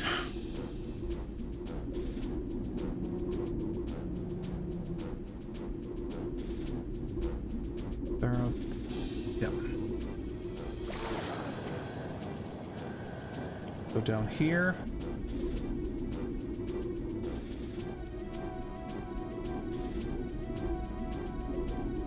Down here. Air. Nope. Going. There's a ladder. Okay. Air.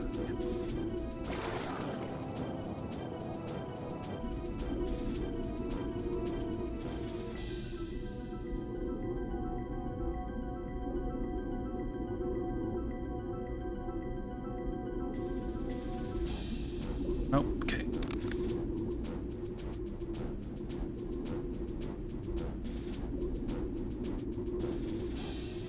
Ah.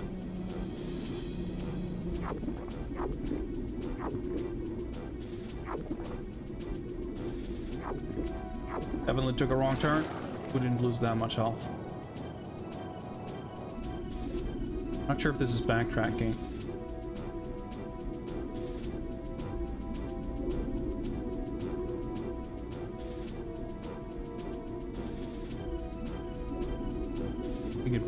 Might maybe be, I don't know, this doesn't look familiar. There's air up there, so yep. Okay, got the armor first this time. It's interesting, we definitely took a different route. Nope.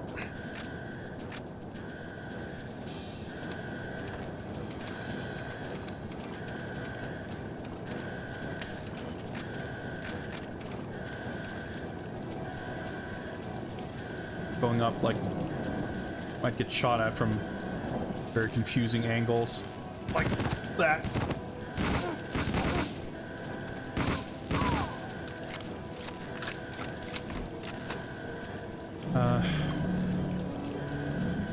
Yeah. Right, I go up here.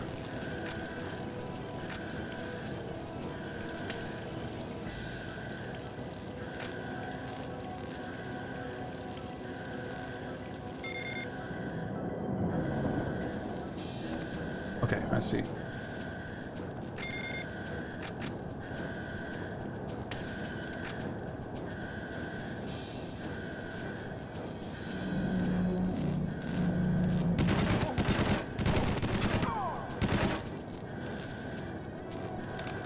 Armor's pretty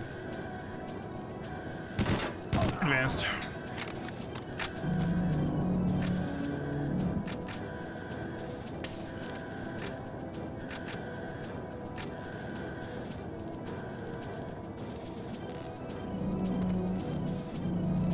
Dude, how the not lead back to where I just were? Dude, this is so fucking... Oh, hello.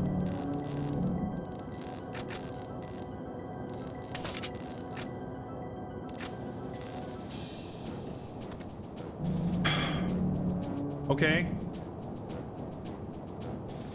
Oh, that's not a ladder. Okay. Now, I guess I wasn't meant to find her yet. Down.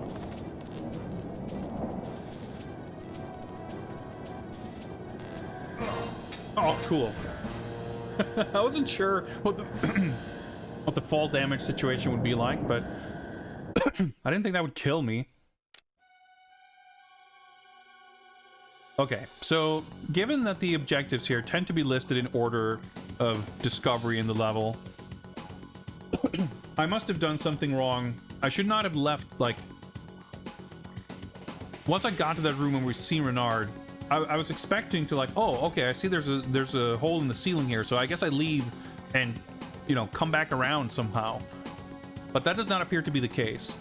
So, but because we got killed so quickly in that room last time, I was eager to not stick around. But next time, I'm going to take a closer look to see if I can get into that little glass tunnel somehow. Because given that we completed Objective A, I'm going to assume that we were in the right place. That we didn't, like, screw up by getting there incorrectly or something. So probably we should have eliminated Renard there and then get to Christmas Jones. Because obviously we got to her and she was just standing there. No dialogue, no nothing. So that tells me that the game assumes or expects that I have killed Renard by the time I find her. So I guess we're supposed to find her, escort her back to where he was fucking around so that he can, or so that she can help stop the meltdown or something. Because stop the meltdown is a separate thing. We don't do that by eliminating him. Or, you know, we're supposed to find and protect her first. Ugh. Yeah, this is just kind of annoying. It's fairly confusing. But I still think we did, you know, we did better. And I wouldn't, you know, I would have stuck around a little bit longer if I didn't break both my legs.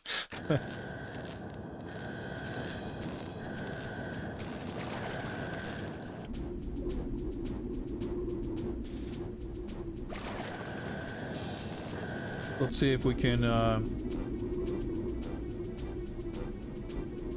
yeah, it's easy to miss this. There's air in here, I believe. Oh boy. A little out of the way, but yes.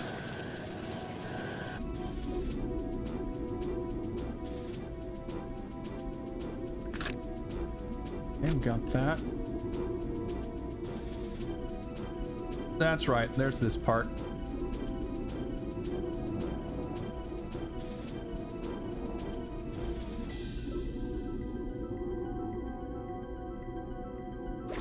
Okay, let's try this again. This is where I got stuck for a while. Let's see if we can... Oh, there's a... Okay, door here within this room.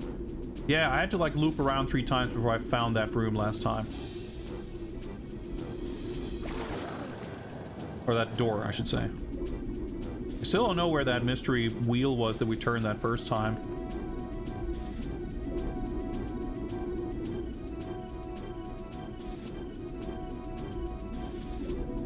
Fuck. This is exactly what I did last time, by the way.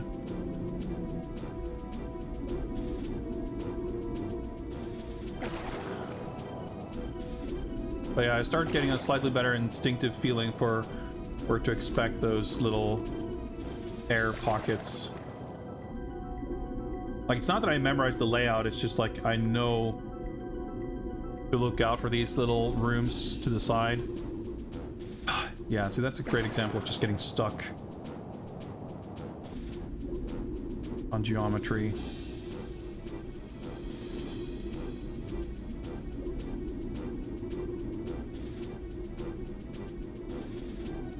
Okay, I'm gonna go back up. Let's try this again.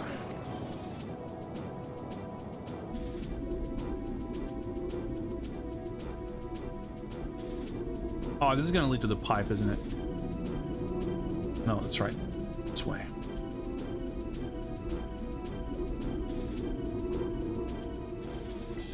Bit of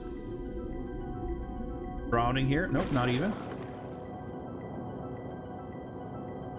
Okay. Oh, my armrest is falling apart. There we go.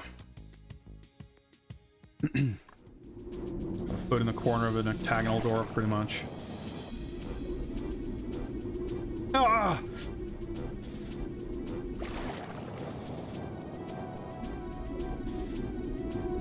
Oh, okay, hang on, there's...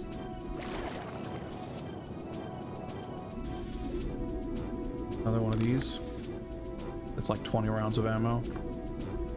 Alright, no more fucking around.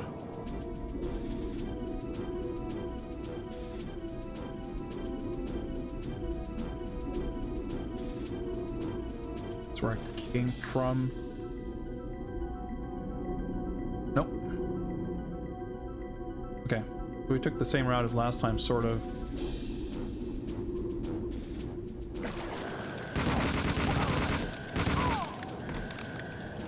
Let's get the armor. Oh my god, you can't walk properly here.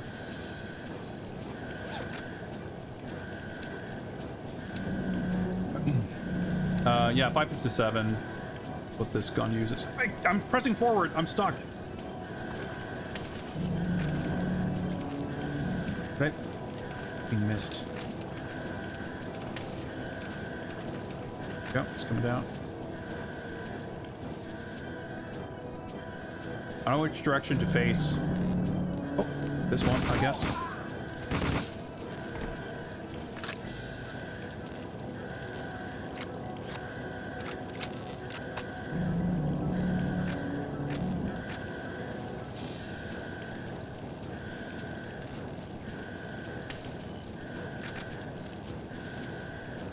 So I got up there.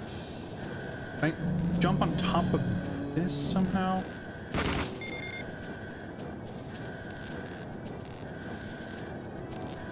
What's...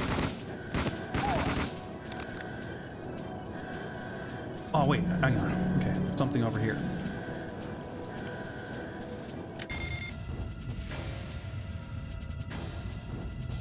Oh, is he gonna get impaled? Oh, there we go. I feel nothing. There we go. Okay.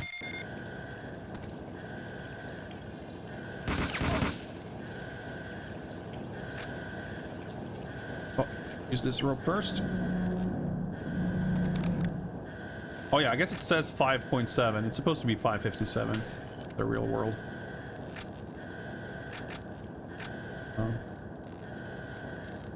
Caliber.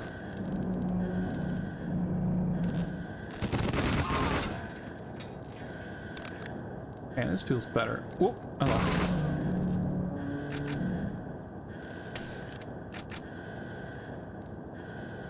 Yeah, temp's still going up. Oh, I almost fell down.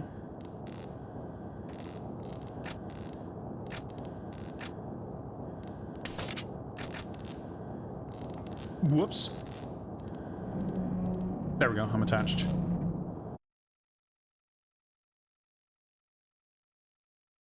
Okay. Like Bond swimming style there. Legs only. I guess that was it. Okay. I thought for sure we would have to, like... Well, I guess it makes sense. I was gonna say, I thought we would have to escort her, but, like, how the fuck do you escort... Like, she can barely fucking climb ladders. She's not gonna go on, like, grappling ropes and swim and shit. Well, alright. And that was cool. That was cool. I was surprised that the final boss was, like, a literal button on the wall. Huh.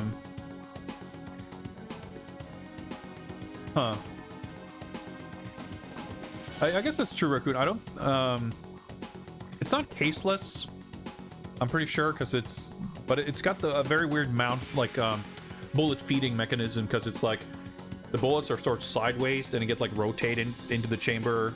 It might have a weird, unique caliber.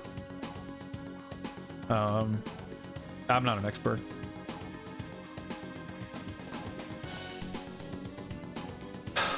All right. That wasn't so bad.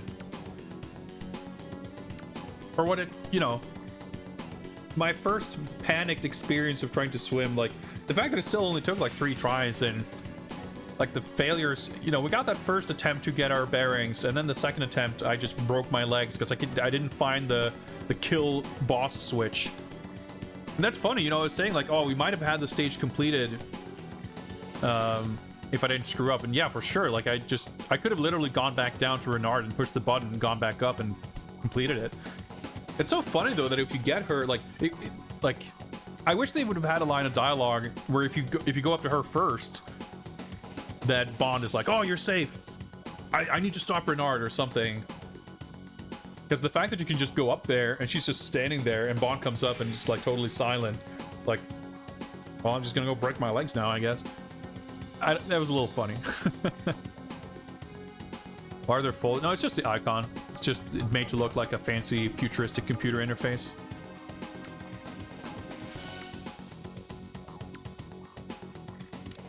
So do we get a credit scene where I was gonna say where Bond and Christmas Jones make out in the jungle or whatever, like GoldenEye? I mean, that's kind of how the movie ends. And that part of the ending was part of the secret unlockable ending in the PS1 game. Well, let's find out what happens.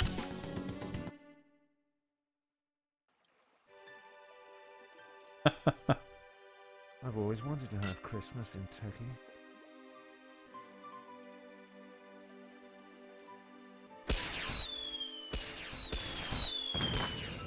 This is pretty sick. Yeah.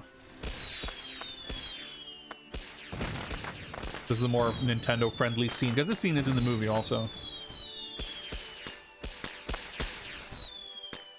Pretty cool. Oh, James Bond will return. That's sick. Because they always have that, like, in the credits of the movies, right?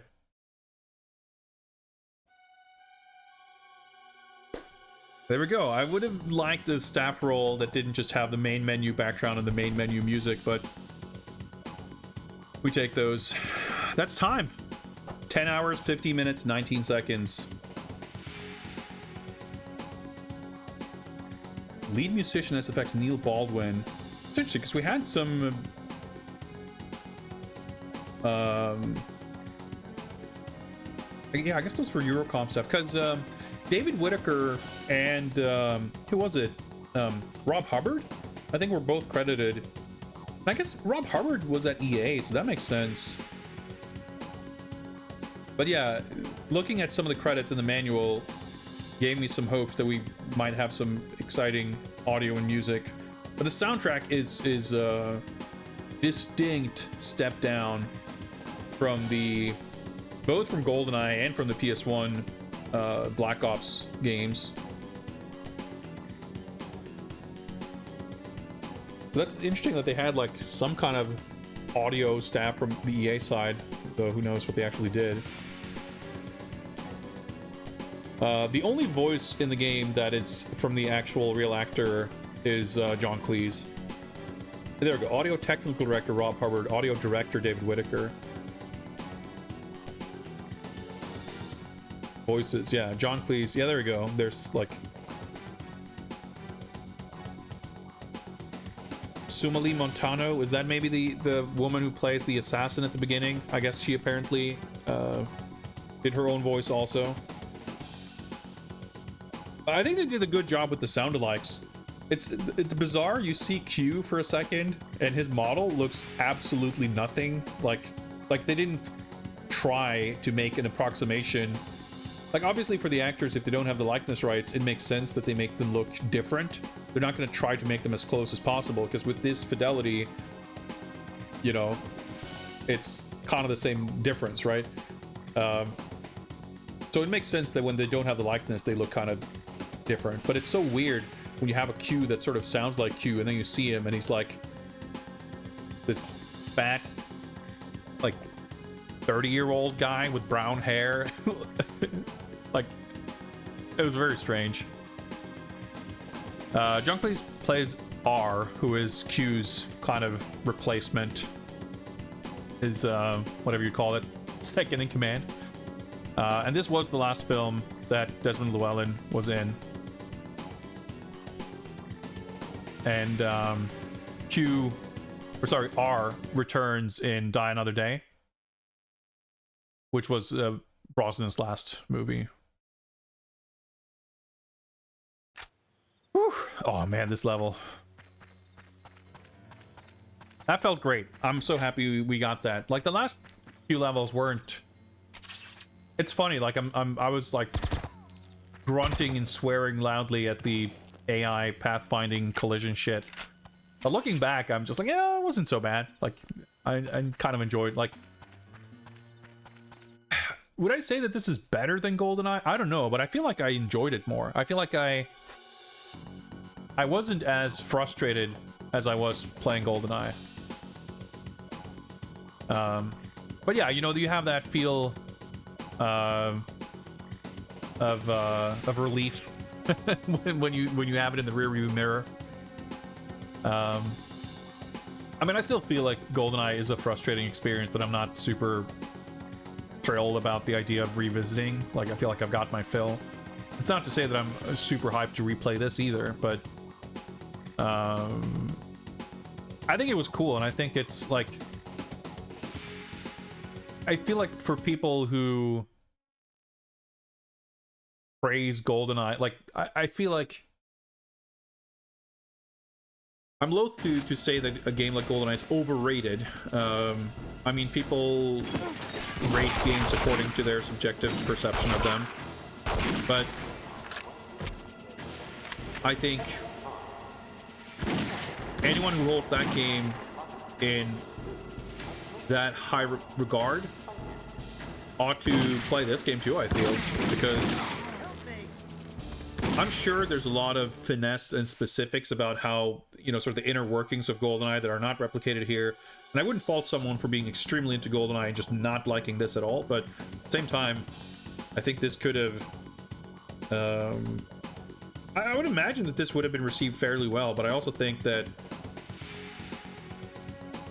GoldenEye came out in 97, this came out in 2000, so the N64's kind of relevance had shifted somewhat in the time between, right? So maybe a lot fewer people played this. I mean, I think GoldenEye the movie was a bigger deal for that matter. This game has a reticle. Yes, that makes a big difference. I think for a different developer to come in and say, hey, all right, GoldenEye set a really cool template, let's build off of that. I think they did pretty damn good with the assignment. You have a health bar that is on screen at all times. That's an improvement. You don't have the stunted heavy breathing and getting stuck whenever you get hurt. You don't have explosions that linger for 45 seconds, tanking the frame rate. This level was fucking cool. Good like set piece moments like in this level. I think for sure there's stuff that could have improved further, but stuff like the sort of scalable objectives and objectives evolving during the mission, that's something I kind of missed in GoldenEye. And I think it's smart the way they did it, where like one thing that I didn't like about GoldenEye is that the mission briefings don't acknowledge the difficulty level.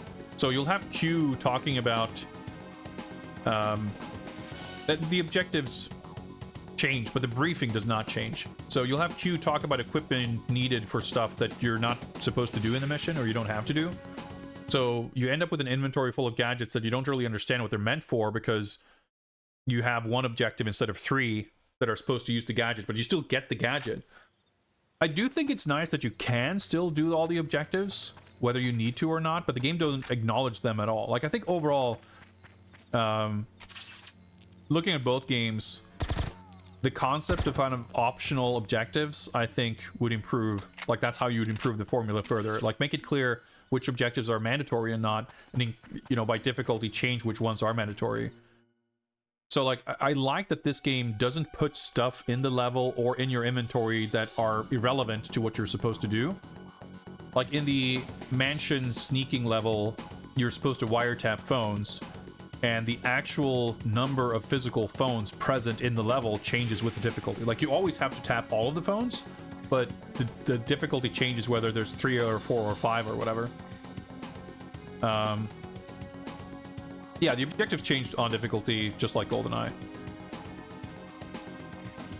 But we played most of this just on Secret Agent, so we don't have too clear of a grasp. And again, like in GoldenEye, because they tell you about all the objectives, you kind of, when you play on Agent or Secret Agent, you kind of go, oh, okay, cool, I don't have to do that. But you at least have a semblance of awareness of what it's about. Here, it just like isn't present at all.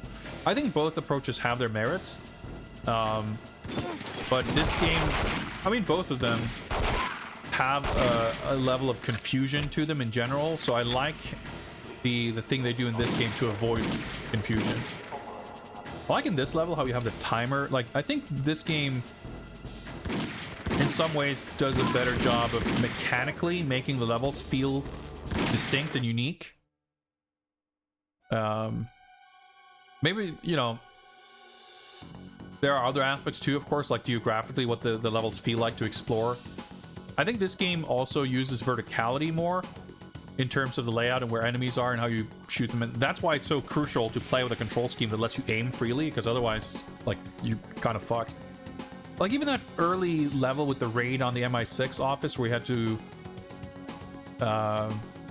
open and lock doors, you had to escort people. There's like all these different objectives, like very fast-paced, frantic action scene. Like, I think there's definitely some really cool levels in this, which I don't know if I really feel the same way. Like, GoldenEye has a lot of gray hallways, a lot of, you know, very dull kind of urban building-shaped hallways. There's some levels that are like sort of kind of cool, but I think the visuals are so much improved in this game that there's like a much stronger sense of atmosphere and a feeling of variety. Not to mention that I think, again, like the feeling of actually replicating the locations and scenes from the film. This game has higher ambitions there, but I also think it pulls it off better. Yeah, there's like the grapple hook stuff, which is a little bit awkward, but it's kind of cool.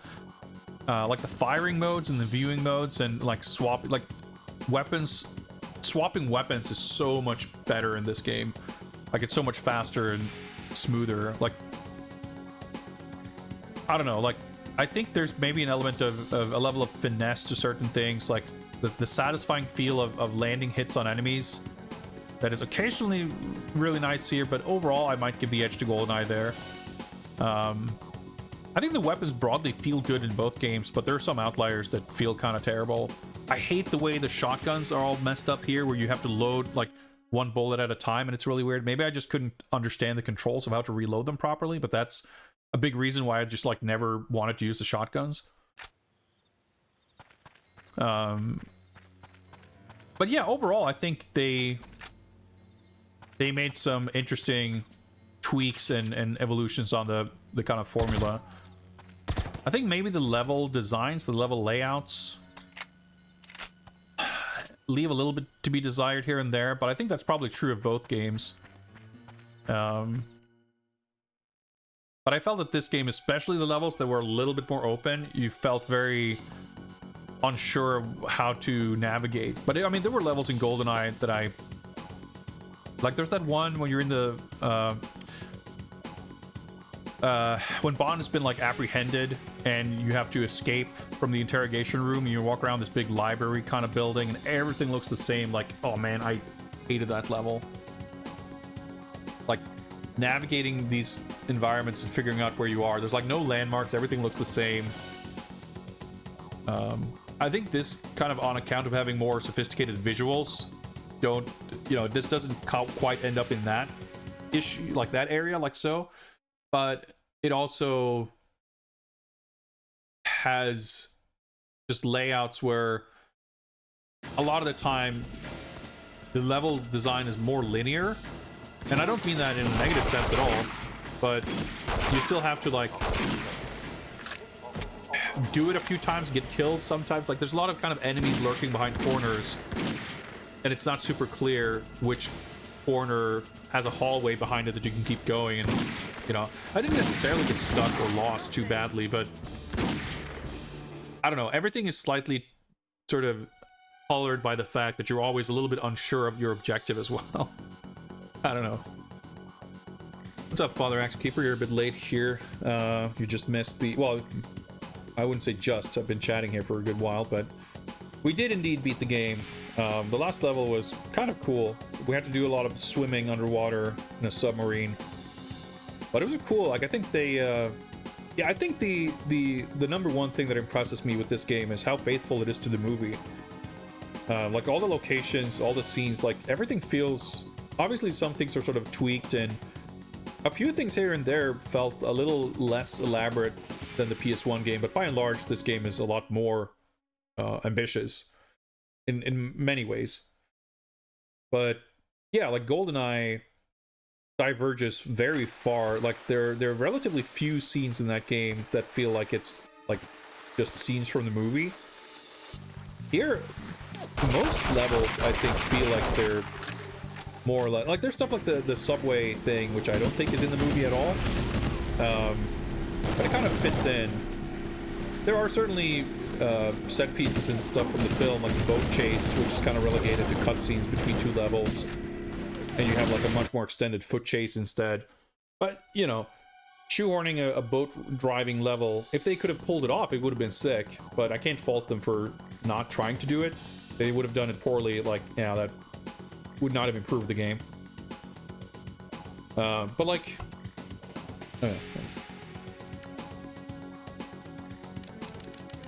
So you had like the bank thing, then the attack on MI6, the foot chase, then there's the subway level that we just saw, the skiing level, which was pretty awesome, very kind of light gun game-esque. Then the stealth mansion shit where Bond is like Elektra's guest, but he's very suspicious, so he sneaks around and tries to figure out what's going on. He kills Davidov and assumes Davidov's assumed identity so they can go to the facility and meet up with Christmas Jones. Then there's the Caviar Factory walkway Sawblade helicopter boss fight thing over here. Then there's the, I guess it's in Istanbul, the chase where you have to chase Goldie, which is also like not really that much of a thing in the movie. It's a little bit extended, but it makes sense. Bond gets kidnapped or whatever, apprehended by Elektra. He has to escape the torture chair. Gets helped by Robbie Coltrane. And then we have to sneak onto the sub and then swim around the sub. Like, yeah, I mean, it was cool with the PS1 game, the shocking extent of FMV footage. Like, there's a lot of the movie in the PS1 game, so you can follow along the plot really well. but there's significant like truncation and simplification and sort of changes to the scenes, the scope and size of the environments, but also like the events, the way scenes play out a little bit different. I will say there was, I think in the PS1 game, there's like a level in between these two. Because there's that level where you walk around the, like, there's that scene where they have to, for Bond and Christmas Jones, they go in that like pipeline tunnel to chase after that bomb to defuse it or whatever, and then they realize that like the plutonium is missing and they let it explode so that the bad guys think that they're dead. That whole part was kind of represented by a level in the PS1 game that's not present here, but this game has more levels. This has 14 and the PS1 game is 11 stages. But even, you know, there's a lot of stuff that's like, these levels are all basically this, actually up until this level is not in the PS1 game, but this level is like, with the exception of this one, everything up till City of Walkways are kind of the same missions, but this is 2 levels here. It's only 1 in the PS1 game. This level was also in PS1, I think, and so was this. But this level was not there. Well, basically the the submarine stuff was all in 1 level.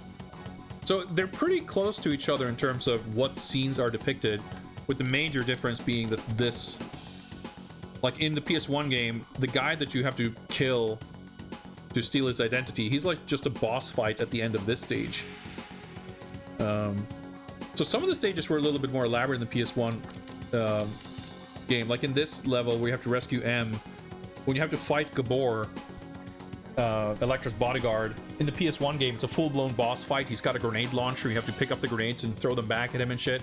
In this game, you literally just fist fight. You punch him in the face 12 times and he dies, and that's it. I mean, that's pretty sick in its own way.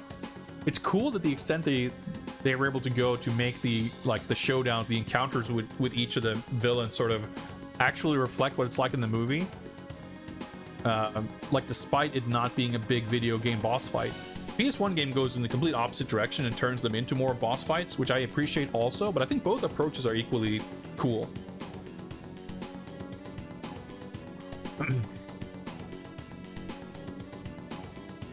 So there was a lot of stuff to like about this game and the PS1 game both, but I think this like is more impressive, but I think there's also a lot of fun.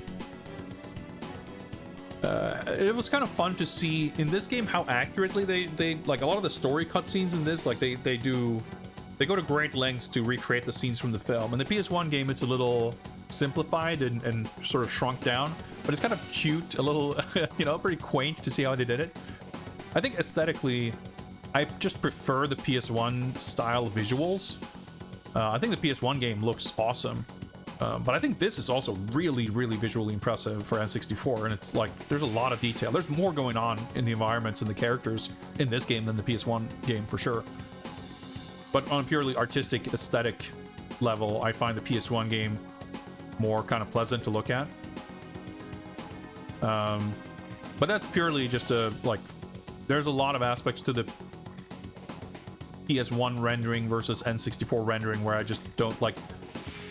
I think every N64 game has to inherently struggle against the enforced limitations by being on an N64. Like, obviously, any old game has to contend with the hardware limitations, but like, I cannot think of a single N64 game that looks good on account of being on the N64. Anything on the N64, I think, is either significantly and notably stunted visually by being on the N64, or in the best case, looks good despite being on the N64. I don't think there's anything that looks good really because of it.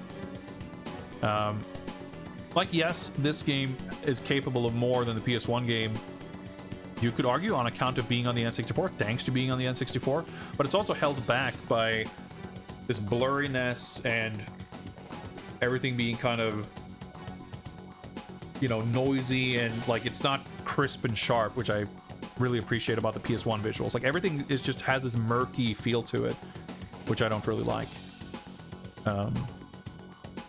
So I think, like, personally, I just find the PS1 visuals more charming. But I think this looks good. Like, I don't think GoldenEye looks all that good. I think this is much nicer to look at than that game, and that's not purely on account of technical stuff like fidelity. Like, the environments look more like real locations. The characters have more like personality. Like, the animation in GoldenEye is awesome. But here, like, there's details like that that make it nice. Like, all the actual proper movie characters are kind of fun to see in the cutscenes. But, you know, I've never liked the N64. I think I can be impressed when N64 games kind of go above and beyond, when they sort of punch above their weight. But I feel like almost just about anything on the N64 is in some way or another held back by being on the N64. I mean, you could argue that's true for many PS1 games also, just in terms of frame rate and resolution, and there's certainly PS1 games, at least pretty ambitious ones, where if you render them at high resolution, they look way better.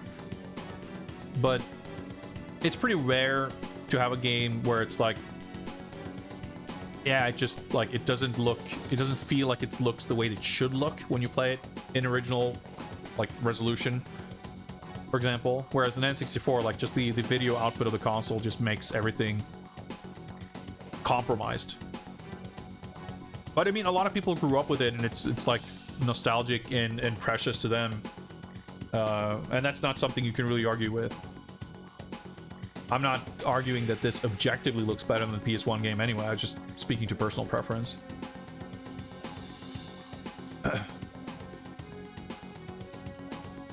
I mean, watching GoldenEye and playing the game, like, there are elements of it. Like, they definitely made an effort to recreate stuff from the movie. Don't get me wrong. I just think this game succeeds much better.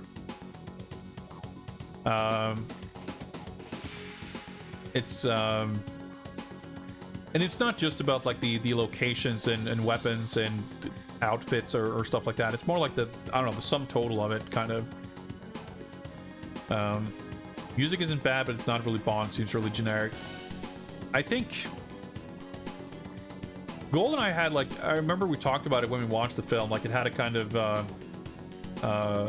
divisive, sort of controversial score.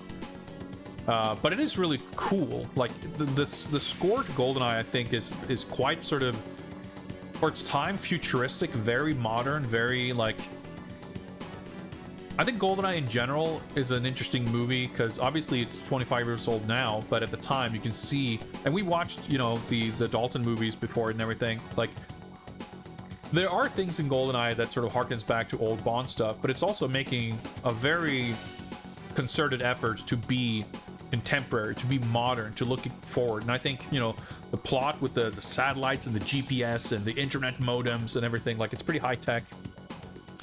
But I think the aesthetics of it, as well as the music, definitely has, like, you know, it has a very, well, modern for its time feel. And I think in some ways the later Brosnan films had stuff in them.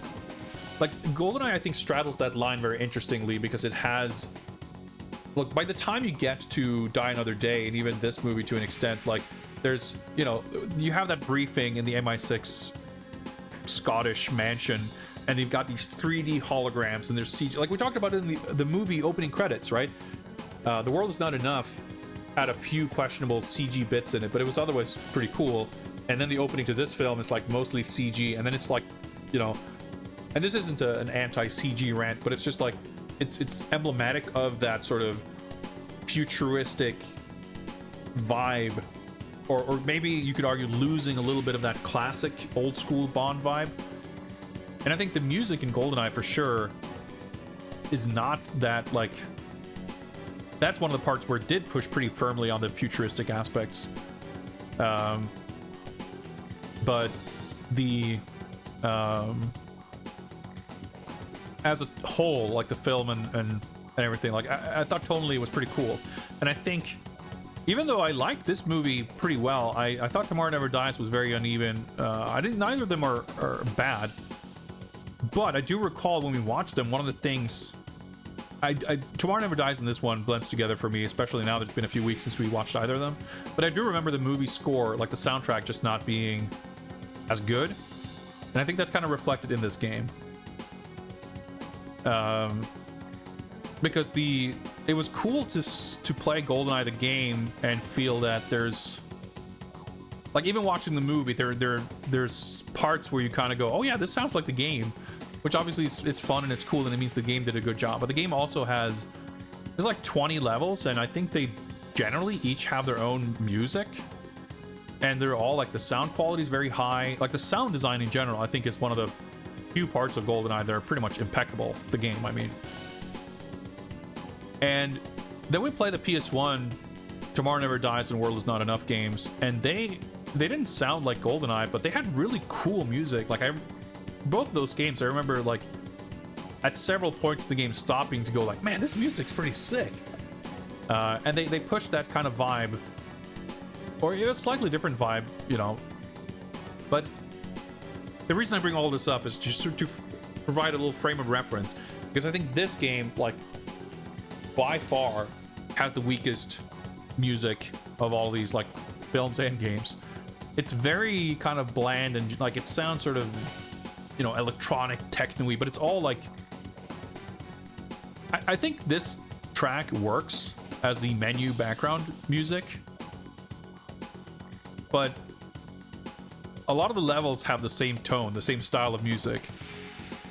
There's a lot of it that just feels like a pretty generic 20-second loop. It's very elevator music-y, and there's nothing... the music's never at the forefront.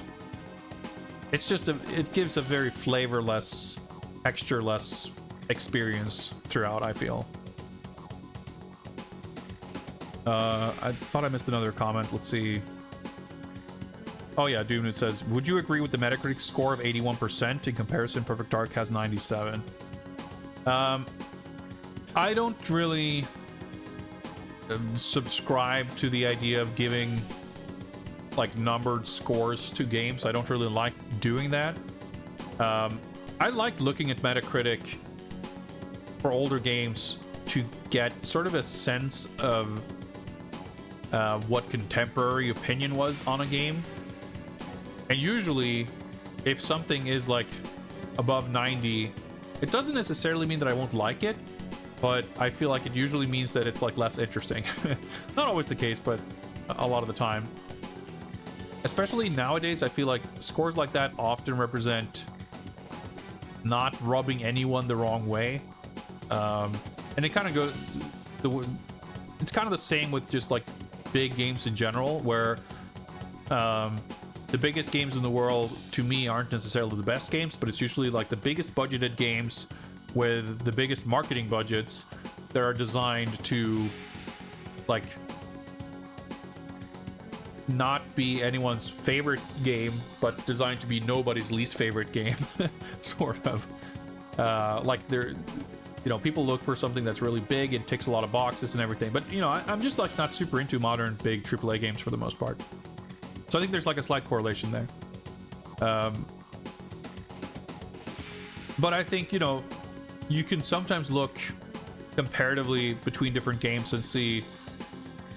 like, I couldn't give this game a score, a numbered score. It's just like, I don't know. It's...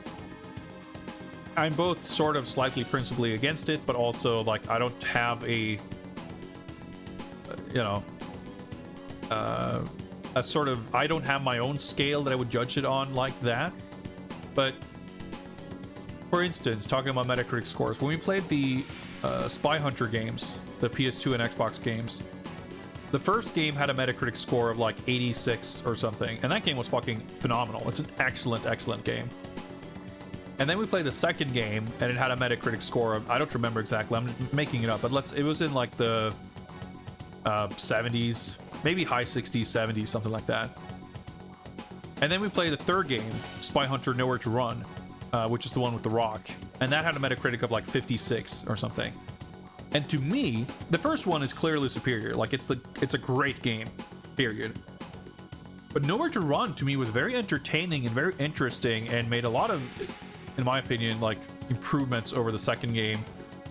If memory serves, it like runs at a higher frame rate. There was stuff like that. But Spy Hunter 2, for the most part, was just really bland and a boring experience. Like, I can see how there were things that would really annoy people, or like, I don't know.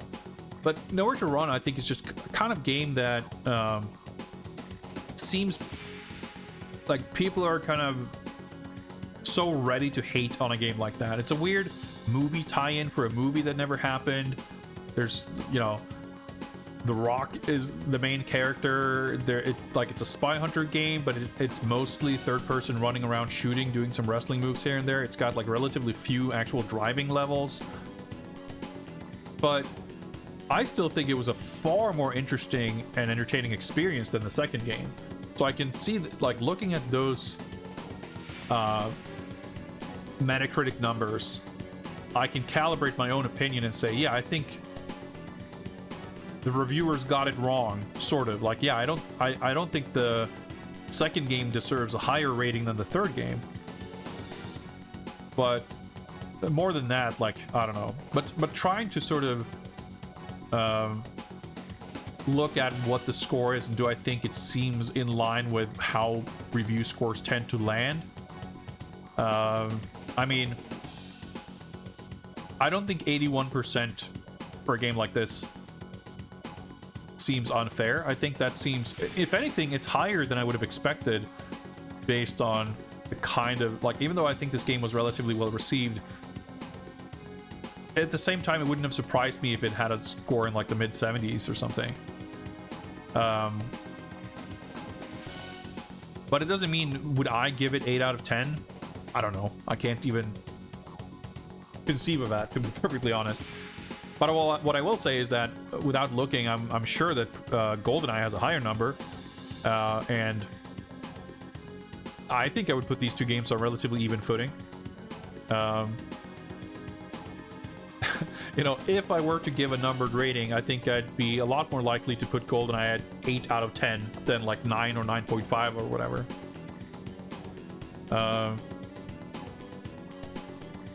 Well, I'm not saying 81% seems too high in terms of I think it deserves less. I'm surprised. I would have expected that number to be lower.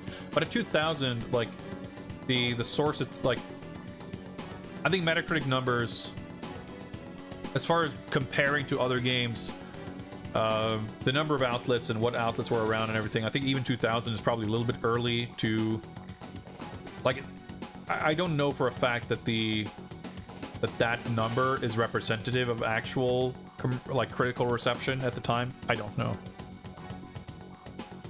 But yeah, that's kind of the thing, Father Axe Keeper. Like, this game, I think people were kind of moving on from the N64. People didn't care as much about this movie. People probably had a distrust for this EA Bond game. Maybe people had seen the PS1 games that came out in between from EA and weren't impressed with those. You had Perfect Dark coming out, so a lot of GoldenEye fans naturally would probably have been gravitating towards that game instead. Like, I think there's a lot of reasons why this game wouldn't have commanded as much attention that are perfectly reasonable.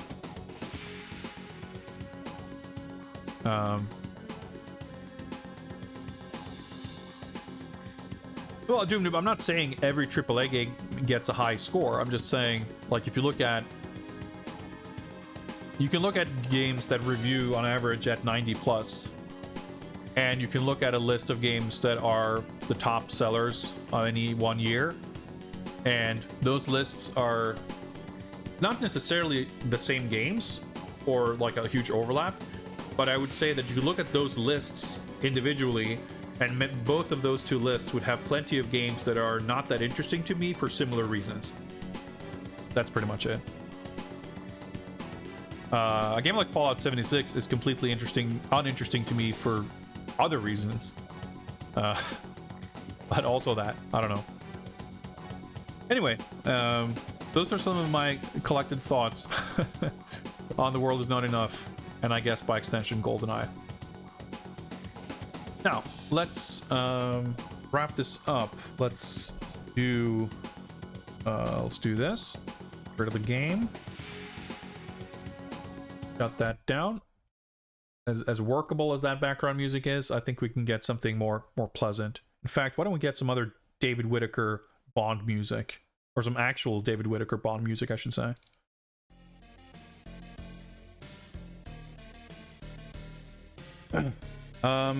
And give me a moment here, and we shall bring up the spreadsheet.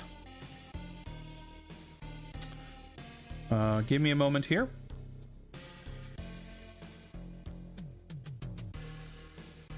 Oh yeah, the manual, we don't need that. Do this, yes, that looks good. And let's see here. Got the spreadsheet on here. Let me open this up. Interact, there we go.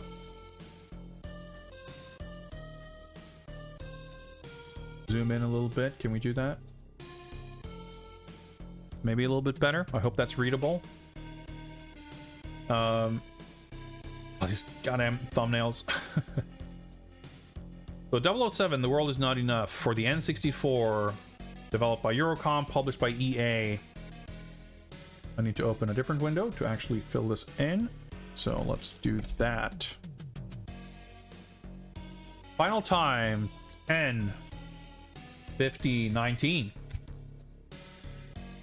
Status completed. Finished it on 2023/11/15. Completed the game on Secret Agent difficulty. Not too much else to note there. Compiled, yes. Compiled it so fast that we missed a few letters. There we go. Completed.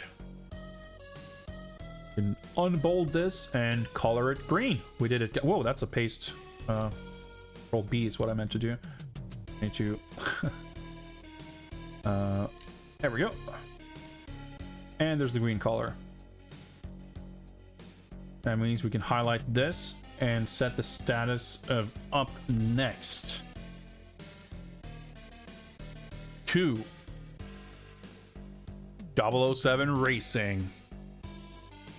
So as you can see in the list here, The World Is Not Enough for the Game Boy Color, the sole Game Boy Color game on this list, which will be very exciting. I have very limited experience with the Game Boy Color, but I know that there's a lot of licensed games on it, and there's a lot of very surprisingly ambitious games, at least visually. There's a lot of games that have like weirdly good animation and stuff. I don't know if this is one of them, but I'm excited to see that through. But because we are doing this more or less chronologically, we're going to squeeze in one other 2000 game first, and that will be 007 Racing for the PS1. So yeah, I'm just curious. Yeah, 2N Productions did the Game Boy Color game. I think they might have, oh, maybe not. I was gonna say they might have done something else here, but not really. Someone asked before, did Eurocom do the Bond games after this? Not solely, but they, I think, all in all, Eurocom is probably the single most prolific developer on this list. Like the Kremlin made a couple of games. And you had a few, like during the computer game stretch here at the beginning, you had a few developers that did 2, maybe 3 games. But once EA kind of took over, like Domark published a lot of these games early on. Nintendo published the Game Boy and N64 GoldenEye. Well, the Game Boy game wasn't GoldenEye, but the Game Boy Bond game. And then after that, EA took over for a long time, as you can see. Then we have some mobile games and stuff. And then we entered the Activision era. Oh yeah, so at the bottom of the list here, by the way, those are the bonus secret missions, which are mostly unlicensed. And Eurocom developed some of the main console games for EA, but they also developed quite a few here for Activision. So Eurocom, in fact, they developed 007 Legends, which is the final game, the most recent game as of today, not counting some mobile games and stuff that aren't on the list. But they also go as far back as James Bond Jr. on the NES. So Eurocom, yeah, they have a long track record of Bond games, and I think by and large, quite decent games. So I'm really excited because I played Nightfire back in the day, and I really liked it. And they did the console version of that. Gearbox did the PC game, which is a different game. But the console game was by Eurocom, and I really like that. And I know a lot of people seem to like Agent Under Fire as well. A lot of people seem to like Everything or Nothing. I think Agent Under Fire was also Eurocom. No, it was not. It was EA Canada. Interesting. Same developers as 007 Racing. So we'll see how that goes. 007 Racing was Eutechnics. Interesting. Agent of Fire, I think, was EA Redwood Shores. Yeah, I obviously did a bunch of research for this. There may be inaccuracies here, but this list was put together a year and a half ago, so I don't have all the research I did on, on hand. But it's also quite possible that some of these were multiple studios. It's extremely likely that information you find online is inaccurate also, but for the most part I would have at the very least cross-referenced Moby games with game FAQs, which sometimes have different and conflicting information. So we'll see. Like I said, some of this may be inaccurate. I'll try to see do another quick research round before we get started, because I'm going to also see if I can find the manual, prepare some other stuff before we get started on 007 Racing. But it'll be fun. It'll be something quite different. But I'm also a little bit nervous because I think it might be really difficult and/or really bad. And I'm not good with driving games. Yeah, for sure, Lance. Like the credits, even on this game that we just played, Eurocom is featured prominently, but there's also some EA credits. It's definitely, I mean, in the best cases, like it can be confusing and misleading. So I will try my best to credit people accurately to make sure that people get their due, but also that we have the correct factual basis to make our judgment on whenever we can. So we'll see. We'll see if 007 Racing sucks. Maybe EA Canada is not to blame. Yeah, Killer Instinct's pretty sick. Anyway, 007 Racing will have to wait. We're gonna play that soon enough, but not tonight, and probably not on the next stream either. But we'll get to it soon enough. But before we wrap up, we of course also need to update the bond quotient calculator. So for those of you who may not have seen this before, the way this works is, well, what it says here, we're calculating the bond quotient of each game to scientifically determine the most James Bond of all the James Bond video games. This isn't to determine which game is the best, it's just to determine which game is the most James Bond. And we do that by charting elements that are recurring in Bond films and seeing how many of these elements are present in each of the games. And this is a work in progress. Some of these metrics will potentially be added or changed. As it stands, we now have what it says here, total bond quotient, but this is also a little bit misleading because as of now, this is simply a sum of each of these categories where you can get a full point or a half point depending a little bit on each category and just my judgment here. However, there is an element that has yet to be implemented, which is where each of these categories will be weighted based on how prevalent they are in the films. So we're going to need to, I've started doing it when we started watching the, I think as of Tomorrow Never Dies, I think is when we started doing it. When we're watching the movies, I'm also charting this the same, I'm logging the same data for each of the films, and we'll see something that is more present.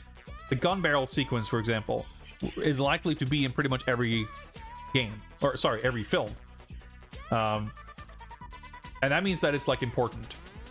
But maybe something like a lair, a villain's lair, we think of quite typical, you know, we got the world map with the blinking lights and everything. But how many Bond films actually has something like that? I don't know.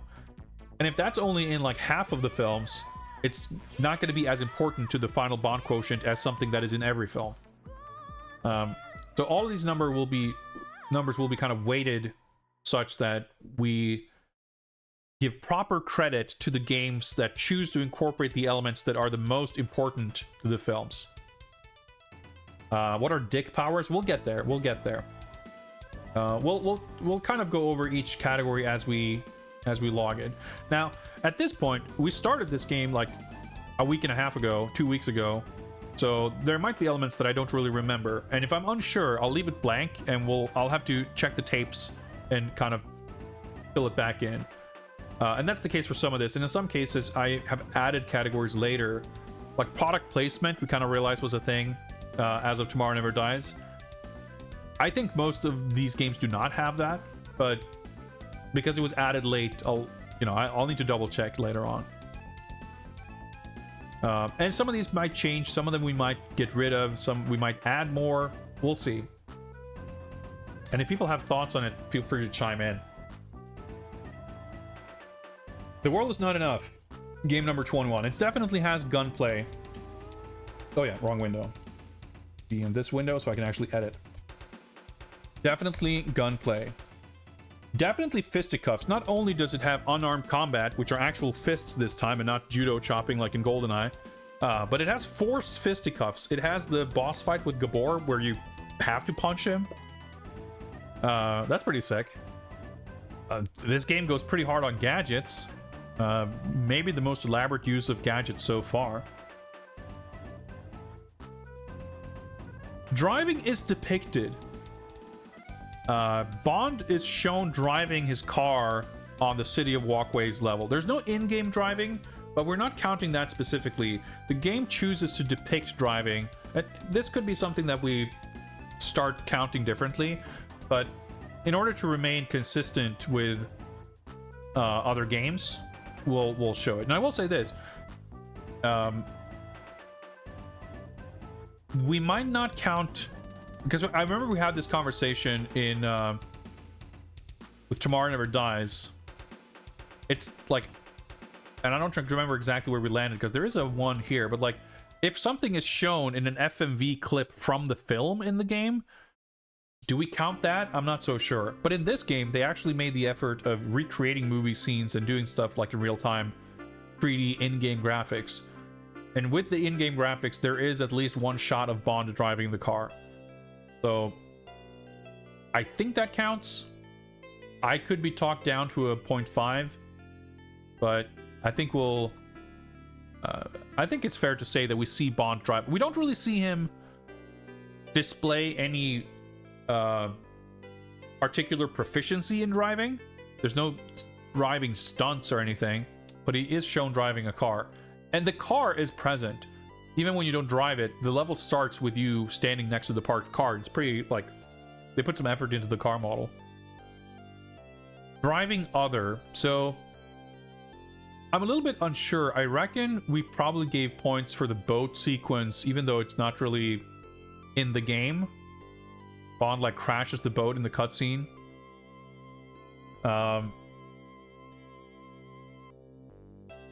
You drive, you ride skis, but that's not really driving. I'm trying to remember if there's other vehicle stuff. Mostly I'm trying to think of how we categorize this in the PS1 game. Because like, if that game got credit for the boat showing up in the FMV scene, we definitely see an equivalent cutscene of Bond driving the boat. So like, the example I go back to also is James Bond on the Game Boy. In James Bond on the Game Boy, you finish the first level, you go into this little boathouse, and you drive a boat away. And it's not gameplay, but it's all in-game graphics. It's like, it's a depiction visually that is indistinguishable from gameplay. So I think, at the very least, the game acknowledges this element from the film and depicts it. So even though there's no interactive boat driving stage, they didn't like omit the whole boat thing from the game, which, you know, they potentially hypothetically could have done. So we'll leave it in. Well, the skiing level has enemies that are on some kind of flying snowmobile thing. So there are actual snowmobile guys in this game too, but Bond doesn't. He's on a pair of skis. No car gadgets. Charm / smarm. So this is a kind of a broad thing. It mostly comes down to dialogue, but it can also be narration. Do we have that kind of,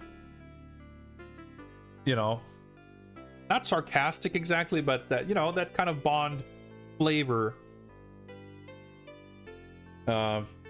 It can be, you know, M or Moneypenny being sassy in their briefings, stuff like that.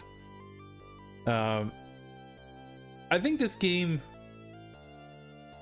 like, it doesn't lay it on very thick, but I do think they obviously have a lot of dialogue from the film, and they try their best to, you know, they repeat the lines with different actors and try to retain the tone of it. But there's, like, you know, there's a little bit of Bond and Christmas Jones sort of talking, but there's not that much sort of charming, flirty dialogue. It's pretty buttoned down. It's funny, like, instinctively, I feel like I'm leaning towards, like, a lower score here. But I can't really put my finger on what that is. Like, looking at, we gave a point to GoldenEye. But I think, I mean, I guess R's briefing is a little sarcastic, but I do think the writing generally in terms of the mission briefings in this is quite dry. In the PS1 games, you had, like, the voiceovers for the mission briefings, which was usually a bit more colorful.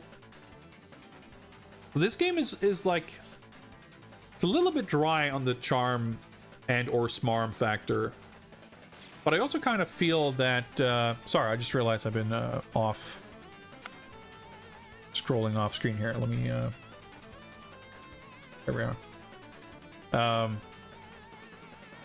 I feel like this is lighter on that aspect than some of these other games, but it's been a while since we played GoldenEye, so I'm not entirely sure what I based the score on there. Probably, like, there's dialogue and there's, like, more direct interactions. I don't know. I mean, I guess there's, you know, there's the ending where he kind of flirts with Christmas Jones, and there's, I guess, a little bit of exchange between Bond and Elektra. Yeah, I guess it wouldn't be fair to give this less of a point. You know, does it have it in drastically less amounts than the film? No, I think they kind of, you know, they maybe didn't include the casino and Bond's X-ray glasses scoping out the attendants' underwear / secret guns or whatever. But I think it's fair to give a point for that. Drinking actually gets a point in the ending. Bond and Jones are sitting on that pier. They've got a little bucket of champagne. They've got their glasses. They're you know, toasting and everything. That's a depiction of responsible consumption of adult beverages. Yeah, the drinking aspect's been pretty underrepresented, but we definitely got it here. Stunts.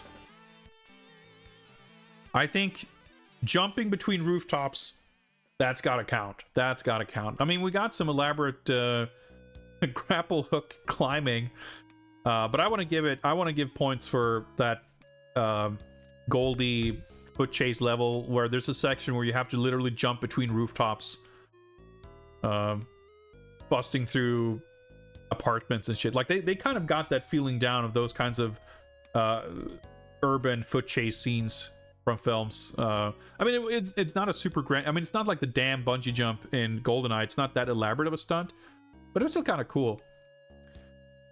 I can't remember if we saw cutscene Bond do a little boat jump or that kind of thing either, but not a ton. but there's a little bit of like, we gotta give it credit for having you jump between rooftops. That's I mean, I could probably be convinced that there's other stuff. There's the part where you run across the subway train track. It's not exactly a stunt, but it's a cool little set piece moment. Bond leaps onto the hot air balloon. Well, when I say leap onto the hot air balloon, it makes it sound like he's jumping on top of something, or from something on top of the balloon. No, he jumps from the ground and grabs the basket, but, you know, still something. Gambling. Sadly, no. That's another thing that's the casino stage is in PS1 World's Not Enough. It's not in the N64 game. That was sorely missed. That was one of the coolest elements of that game. So no playing cards or anything of the sort. They mentioned, there's an offhand mention of Electra losing a bunch of money at Robbie Coltrane's casino, but it's not actually shown. And even that part, like they kind of, the meetup doesn't happen at the casino or anything. Like they just kind of shuffle things around in the game to make it make sense without the casino being present. So that's a shame. Globetrotting, absolutely. We have a vast array of levels in different parts of the world with different locales. We got, you know, snowy peaks. We got the nice urban environments of multiple, you know, we got the London environment and the, I guess it's Istanbul or Baku or whatever they said it was, I forget. A lot of different, like, great environmental variety. We get M briefing. We do get Q briefings. Technically they're from R, but it counts. It's in spirit, they are Q briefings. Oh, this is loud. Let me turn it down a little bit. We do get to visit Q Branch, however quickly, in that second level when we're in the MI6 offices. You kind of run through there to grab the boat, and we see Q being all, oh, don't steal my retirement boat, whatever. So that definitely counts. Moneypenny. Yes, she's in that level too. Unfortunately, we don't get Moneypenny briefing, and we don't get the stuff that we got in the PS1 games, and even GoldenEye. But she is present. She's physically present. She even hands you a physical present in form of an explosive pen that I'm not sure if we ever used. Yes, Hoffman. These two games are quite different. They're totally different, like, from different developers. There's nothing shared between them other than obviously being based on the same film. So they kind of, a lot of the same levels are, well, I say the same levels. They have levels based on the same scene. Oh yeah, actually, now that I mention it, the MI6 Office Assault actually is another level that is completely missing from the PS1 game. And the plot of the opening part of the movie gets a little confusing in the PS1 game. They kind of shuffle some things around due to that. But yeah, that makes sense, because I was trying to piece together, the PS1 game has fewer levels than the N64 one, but it also has the casino that isn't in the N64 one, and it has, or maybe that's it? No, it has the bomb defusal thing, whatever. So they got like two things that aren't in the N64 game, but the N64 has some levels that are split into two, and also a few other scenes that aren't in the PS1 game. But none of the levels are like one-to-one. Like, they're all very, like, even the scenes that are the same, that both have a level in both games, are two completely different levels. I mean, the game plays totally different and everything too. Bond, James Bond. Yes, that does in fact happen. Does the Bond theme play in this game? I don't think it does. The movie's theme definitely does not. I can't remember the Bond theme actually playing in this game. I can't recall if there's a gun barrel sequence either, but I'm not sure. Maybe there's some, like, we haven't seen that stuff when we booted the game up, right? Maybe this happens when you start the first level. Okay, so I happen to have my stream. I can't put this on stream super easily, but I'm gonna just check my VOD archive of playing the first level and seeing if there's an opening. I guess I don't know. It doesn't seem like there's no like intro. The first level when you're in the bank, it's just like you just start in the bank lobby and that's kind of it, right? There's no like, because there's no opening credit stuff either, like there was in Tomorrow Never Dies. Even the PS1 World's Not Enough didn't have that. I'll leave it blank for now because I can confirm this a little more carefully later on. But I think actually, surprisingly, that this game does not feature neither Bond theme nor gun barrel. I'm just like perplexed because it seems so strange that they would. It's like low-hanging fruit, right? Including that kind of stuff. But yeah, it kind of doesn't seem, because in the Tomorrow Never Dies on the PS1, it's really sick how you play like 2 levels, and then after 2 levels, you get the opening credits. Like you go through the opening scene, and then like just like the movie. So I was hoping that the World's Not Enough would do the same thing, the PS1 game from the same developer, but it didn't. They didn't have the opening at all. You might have had the theme song, but I as I recall, it didn't have the. I mean, yeah, we can see it here. Opening credits, 0 points for Tomorrow Never Dies. You can't see it, or The World's Not Enough. Sorry, but yeah. But yeah, this game even gets rid of the gun barrel sequence. That's surprising. Anyway, let me. Yeah, so we'll leave Bond theme blank for now, because if I see a 0, I'm going to be less inclined to actually double check it. But the math's going to work out the same way. And I'll leave gun barrel empty too, because I'm going to have to double check the opening stuff. But opening credits, we did not have any. Product placement, we sure do have Motorola smartphone pause menu back again. No BMW sponsorship this time. I don't think, but we definitely had the Motorola. Next up, we have Bond in Peril. Yes, Bond was stuck in a torture chair and had to get out. There's also the part where you have to fight Gabor. They kind of apprehend you and take your stuff away and whatever. So Bond in Peril. So what that means, in case it's unclear, basically any scene where Bond has been captured, or he's got his weapon and equipment taken away from him, and he has to outwit some bad guys to escape a dire situation. It could also be strapped to some kind of torture device, that kind of thing. And it has happened in quite a few games. Like, in my mind, it's a recurring thing in the films, but it's definitely something I want to check as we go through the movies also, to see just how present it is. Bond likeness is a thing that I'm a little bit torn on, because this is a thing where it's interesting to chart, but it's obviously something that we can't compare to the movies. Every Bond film has a Bond actor, and that Bond actor looks like themselves. Like, of course, it's just not a factor. And I also think there are games that, like, without having the likeness, they still feel 100%, like, it doesn't feel like the game's suffering, because it feels like James Bond. It just doesn't feel particularly like a specific actor. We'll register the data regardless, but we might just weigh this very low, despite, like, we're not going to count it as a thing that's present in 100% of films. More like it's inconsequential. But we'll register the data regardless, and we'll see. Sexy ladies, sure.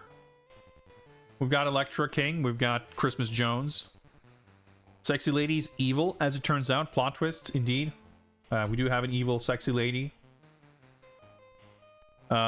Dick powers. Someone mentioned, what's that all about? Well, basically, it's about Bond's uncanny ability to seduce women, whether he tries to or not. Basically, like, extra points if it's like a woman who tries to kill Bond, and then in the course of a physical struggle he kind of sexually assaults them. and then they are seduced and then they become allies. But that's not the baseline. That's not like what it has to be. But that's just like the most that's dick powers at work in their purest form. It's definitely a thing when you watch the movies, especially a lot of the older ones. You watch a movie and you're just like, whoa, okay, hey, okay, they're all right. They're just like they're making out now all of a sudden. You know, his kind of inhuman ability to charm ladies despite all logic. Basically, that's the element of the character, right? So is that element of the character reflected in the game? It doesn't necessarily have to be like, does he seduce a villain trying to kill him? But that does happen in at least 2 games. But I would count, you know, the kind of romance elements.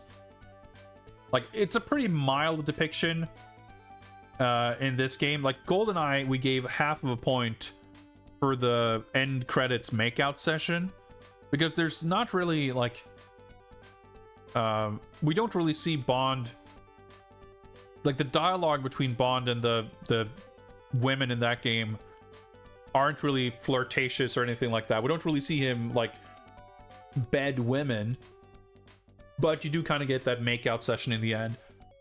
I think in the Game Boy game also got half a point for the evil boss woman who turns out to be an ally.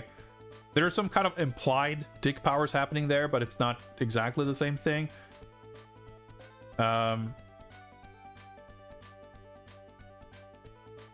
So, I mean, did we see them kiss at the end? I think maybe. It's like, it's a borderline case, but I think they kind of, on the one hand, it's kind of borderline, but I think it's also fairly faithful to the movie. Like, it doesn't, obviously, you know, he's gonna make out and have sex with Christmas Jones at some point or whatever, and that's kind of what the game's ending alludes to as well. But it doesn't happen suddenly out of nowhere in the game, but it doesn't happen like that in the movie either, really. So I think it's like,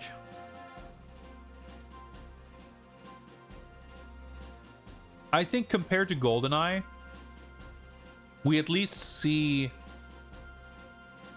the kind of charming, flirting dialogue, especially with, I mean, it doesn't make his dumbass Christmas only comes once a year joke in the game.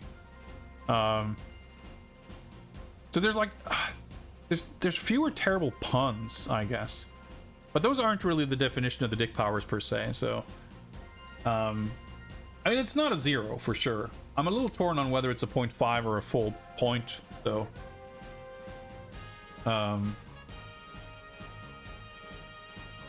But if you think about, like, I mean, we gave a point to the PS1 game, which has the ending and everything, so maybe it's part for the cutscene stuff too. But I think in fairness, we should give this a point, because it's, I don't think they specifically under-delivered. Like GoldenEye, comparatively, is pretty like chaste aside from that out of place makeout session at the end. And I wouldn't say the same for this necessarily. Does the game feature a henchman? Well, yeah, we fight Gabor. We have Renard as an iconic villain of sorts.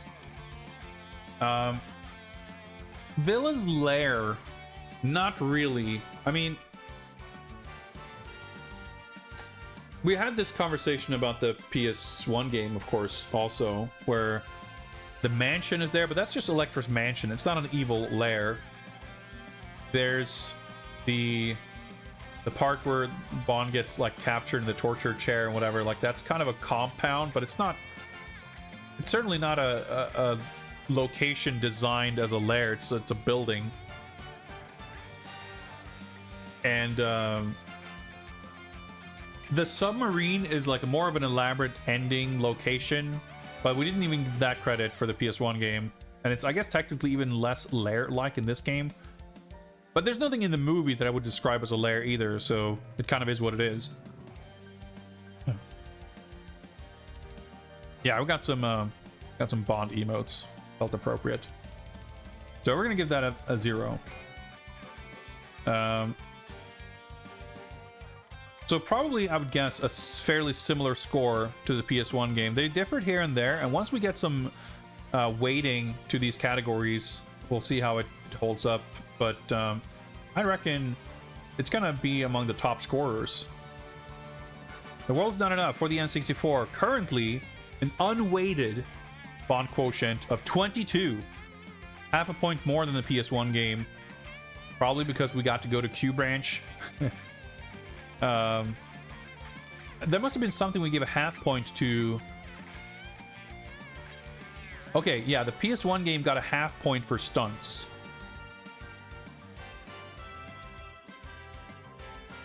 Maybe because of the clunky skiing. Maybe we got half points for stunts because there was some FMV depiction of stunts.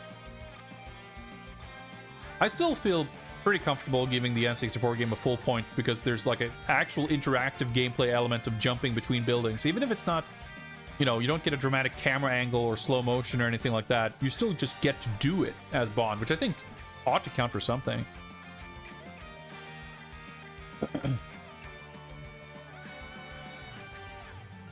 You do flips on skis.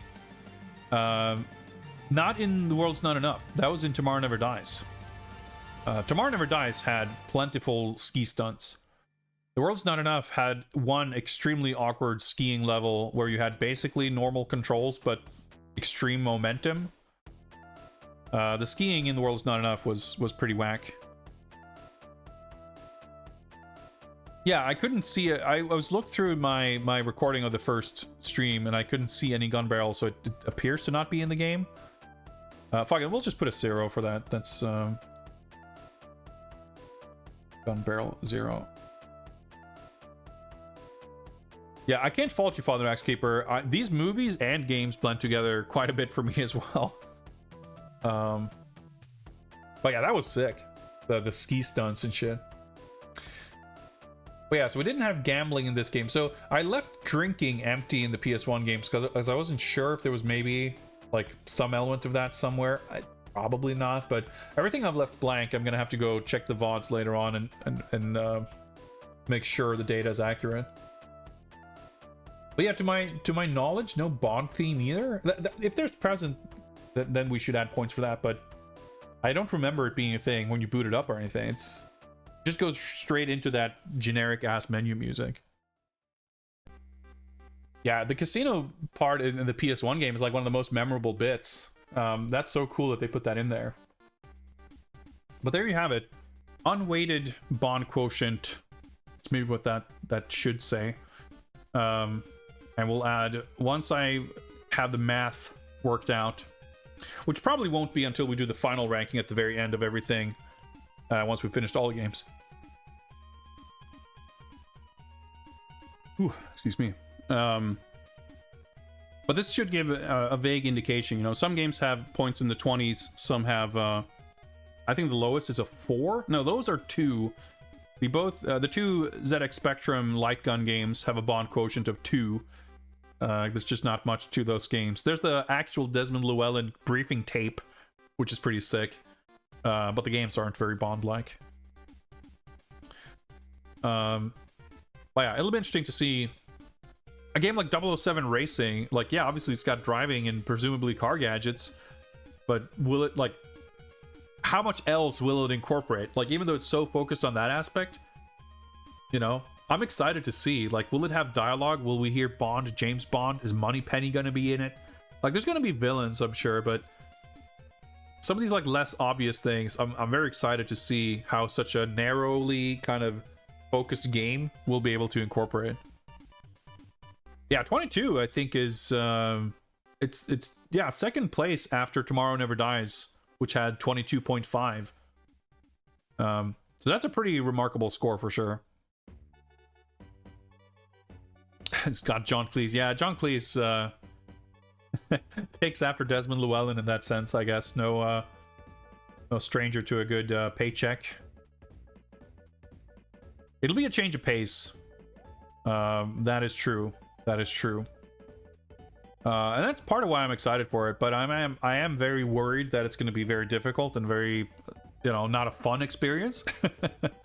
But I've never seen the game, so we're going in like completely blind. But after that, it's going to be like the world's not enough for the Game Boy Color. Like I'm so excited. I have no idea what that's going to be like. And then we have Agent Under Fire, and then Nightfire, and then Nightfire on the GBA, and then Nightfire on PC. That's going to be a pretty solid stretch of games, I reckon. And then we get to some mobile games. That's going to be exciting too. Tough for a long-time gamer like myself. Well, I don't know. People say GoldenEye is easy, and that game's fucking hard. Also, I don't know how to drive. I'm just kind of looking forward to the point where I can sort of trust that it's just going to be comfy, smooth sailing, that we're not going to have weird difficulty spikes. Like, basically, once we're past the PS2 Xbox era, I think everything is going to be... We're not going to have too much frustration or difficulty spikes or getting stuck. That's my impression, but I don't even know if that's true because, GoldenEye on the Wii, maybe it's got some really annoying shit in it. Who knows? But that's kind of what I keep telling myself. I mean, I was expecting the early microcomputer games to have a lot of, to just basically be impossible. Some of them were, but most of them were still fun. And some of them really weren't that impossible at all. License to Kill, which I thought was a really cool game, actually, we completed it completely legit from beginning to end. No cheat codes or no trainers or anything. That was very satisfying.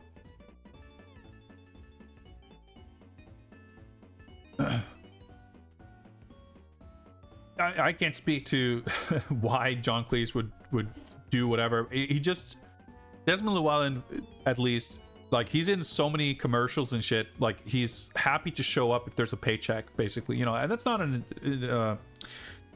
not a judgment. People pay me to show up. Fuck it, why not? But it's more like, some people aren't as happy to do those things. For whatever reason, they don't need the money, or they think it's, beneath them or whatever. Or they're too busy doing more important work. Who knows? But, for someone who shows up in a mod movie every few years, I'm sure they're happy to BQ in other places as well. So why not? But we're gonna get some Pierce Brosnan sooner or later, right? Because I remember Nightfire. Well, actually, maybe not Brosnan. Well, you know what? We'll see. Because I remember when I got Nightfire, I thought it was really distracting that his face is rarely prominently featured, but it's definitely not his voice. But I mean, we've got Sean Connery Bond in From Russia with Love. It wouldn't surprise me if he does the voice, but I don't know. And then we got a couple of Daniel Craig games, of course. So that stuff will be interesting. We'll see. He did do the... Yeah, that's what I thought, but I wasn't sure. Agent Under Fire does not have any particular Bond, but Nightfire has Brosnan Bond. Because Nightfire was, like, I guess the first game that had, like, a Bond actor, but not a Bond film. Because Everything or Nothing was also Brosnan. And looking at the list here, yeah, Bloodstone is like an original Daniel Craig Bond. And I guess GoldenEye, the GoldenEye remake has Daniel Craig also, right? And I'm not even really sure. I think 007 Legends probably has Daniel Craig, even though you're like redoing all these old Bond movies. That's gonna be really interesting. Anyway, this was fun. Didn't do the voice. Yeah, I'm not sure offhand if he did the voice in any of them, but I reckon they probably got like the budgets for some of these would have probably gotten higher compared to this, you know, the PS1 days. So they probably got Judi Dench for something sooner or later. But we'll see. We'll take it one game at a time. Cereal commercial. I could go for some cereal right now. Anyway, guys, that's going to be it for tonight. I'll be back to stream on Saturday. And I think, this is not a promise, but I think we might just be checking out King of Producer. I'm so fucking hyped to play this game. With nothing else on the agenda, I cannot imagine being able to resist the temptation of playing that game.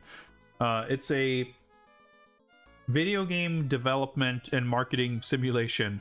It's a management sim where you run a game development company, and it looks fucking sick. So I got this recently, and I didn't really know what it was, but looking through the manual got me really excited to play it. So I think we'll be checking this out on Saturday. Should be fun. And we'll see how that goes. We might take a slight detour doing some stuff for a few other streams before we jump back into 007 Racing. But whenever we do return to Games Bond, 007 Racing will be the game. And before we leave, why don't we just take a quick look at that info screen here. So that will be mission number 22. Yeah, see, okay. I must have done a typo on my other spreadsheet because I have it listed as Technics here. So let me actually update that on the game list. Probably just a flub on my part. So Technics, there you go. But thank you for bringing that to my attention. I probably would not have realized and changed it on the spreadsheet if that was the case. Q-Branch has re-engineered some of your favorite automobiles with additional gadgets and firepower. You'll need everything they've got, plus your own uncanny ability to beat the odds. The free world is depending on you. And one more thing before you go, 007. Try to bring them back in one piece. Nice little bullet list there. Q-Branch vehicles, exciting missions, and beautiful women. Ingenious gadgets, dangerous assailants, two-player action. Right there, I think that's from like the back of the box. They're promising sexy ladies, so I'm excited. Like from the cover art, I wouldn't even take for granted that there's even like a single human being visible in the game. So the fact that they're actually bringing up like characters, specifically beautiful women, that has me excited just for like, what's the presentation going to be like? Is it all like cutscene stuff? Or I don't know. I'm looking forward to 007 Racing. I think it's going to be fun. Intro movie. Yeah, maybe we'll get some sick FMVs and shit. I don't know. Yeah, it's got the quality PlayStation license plate there. But we'll find out together. Some of you guys are more knowledgeable than me, I'm sure. But I'm going to go in pretty blind whenever we get to 007 Racing. I thought we might end up a little early tonight on account of finishing the game. But then we started talking about all kinds of other shit. So we're actually, well, we're a few minutes early, but not by much. So we're going to wrap things up here. But before we do, let's figure out who we are going to raid. A lot of people doing a lot of cool stuff here. Let's see. Who do we raid? Let's try to find... Oh yeah, Moss is streaming Wednesday watch along. Go raid them. Always a chill time. They're getting back to streaming more recently. So let's go say hi. Wednesday watch along theme nonsense. That sounds pretty good. Anyway, thanks again for hanging out. I'll see you guys around. Stick around for the raid. And take care, everybody.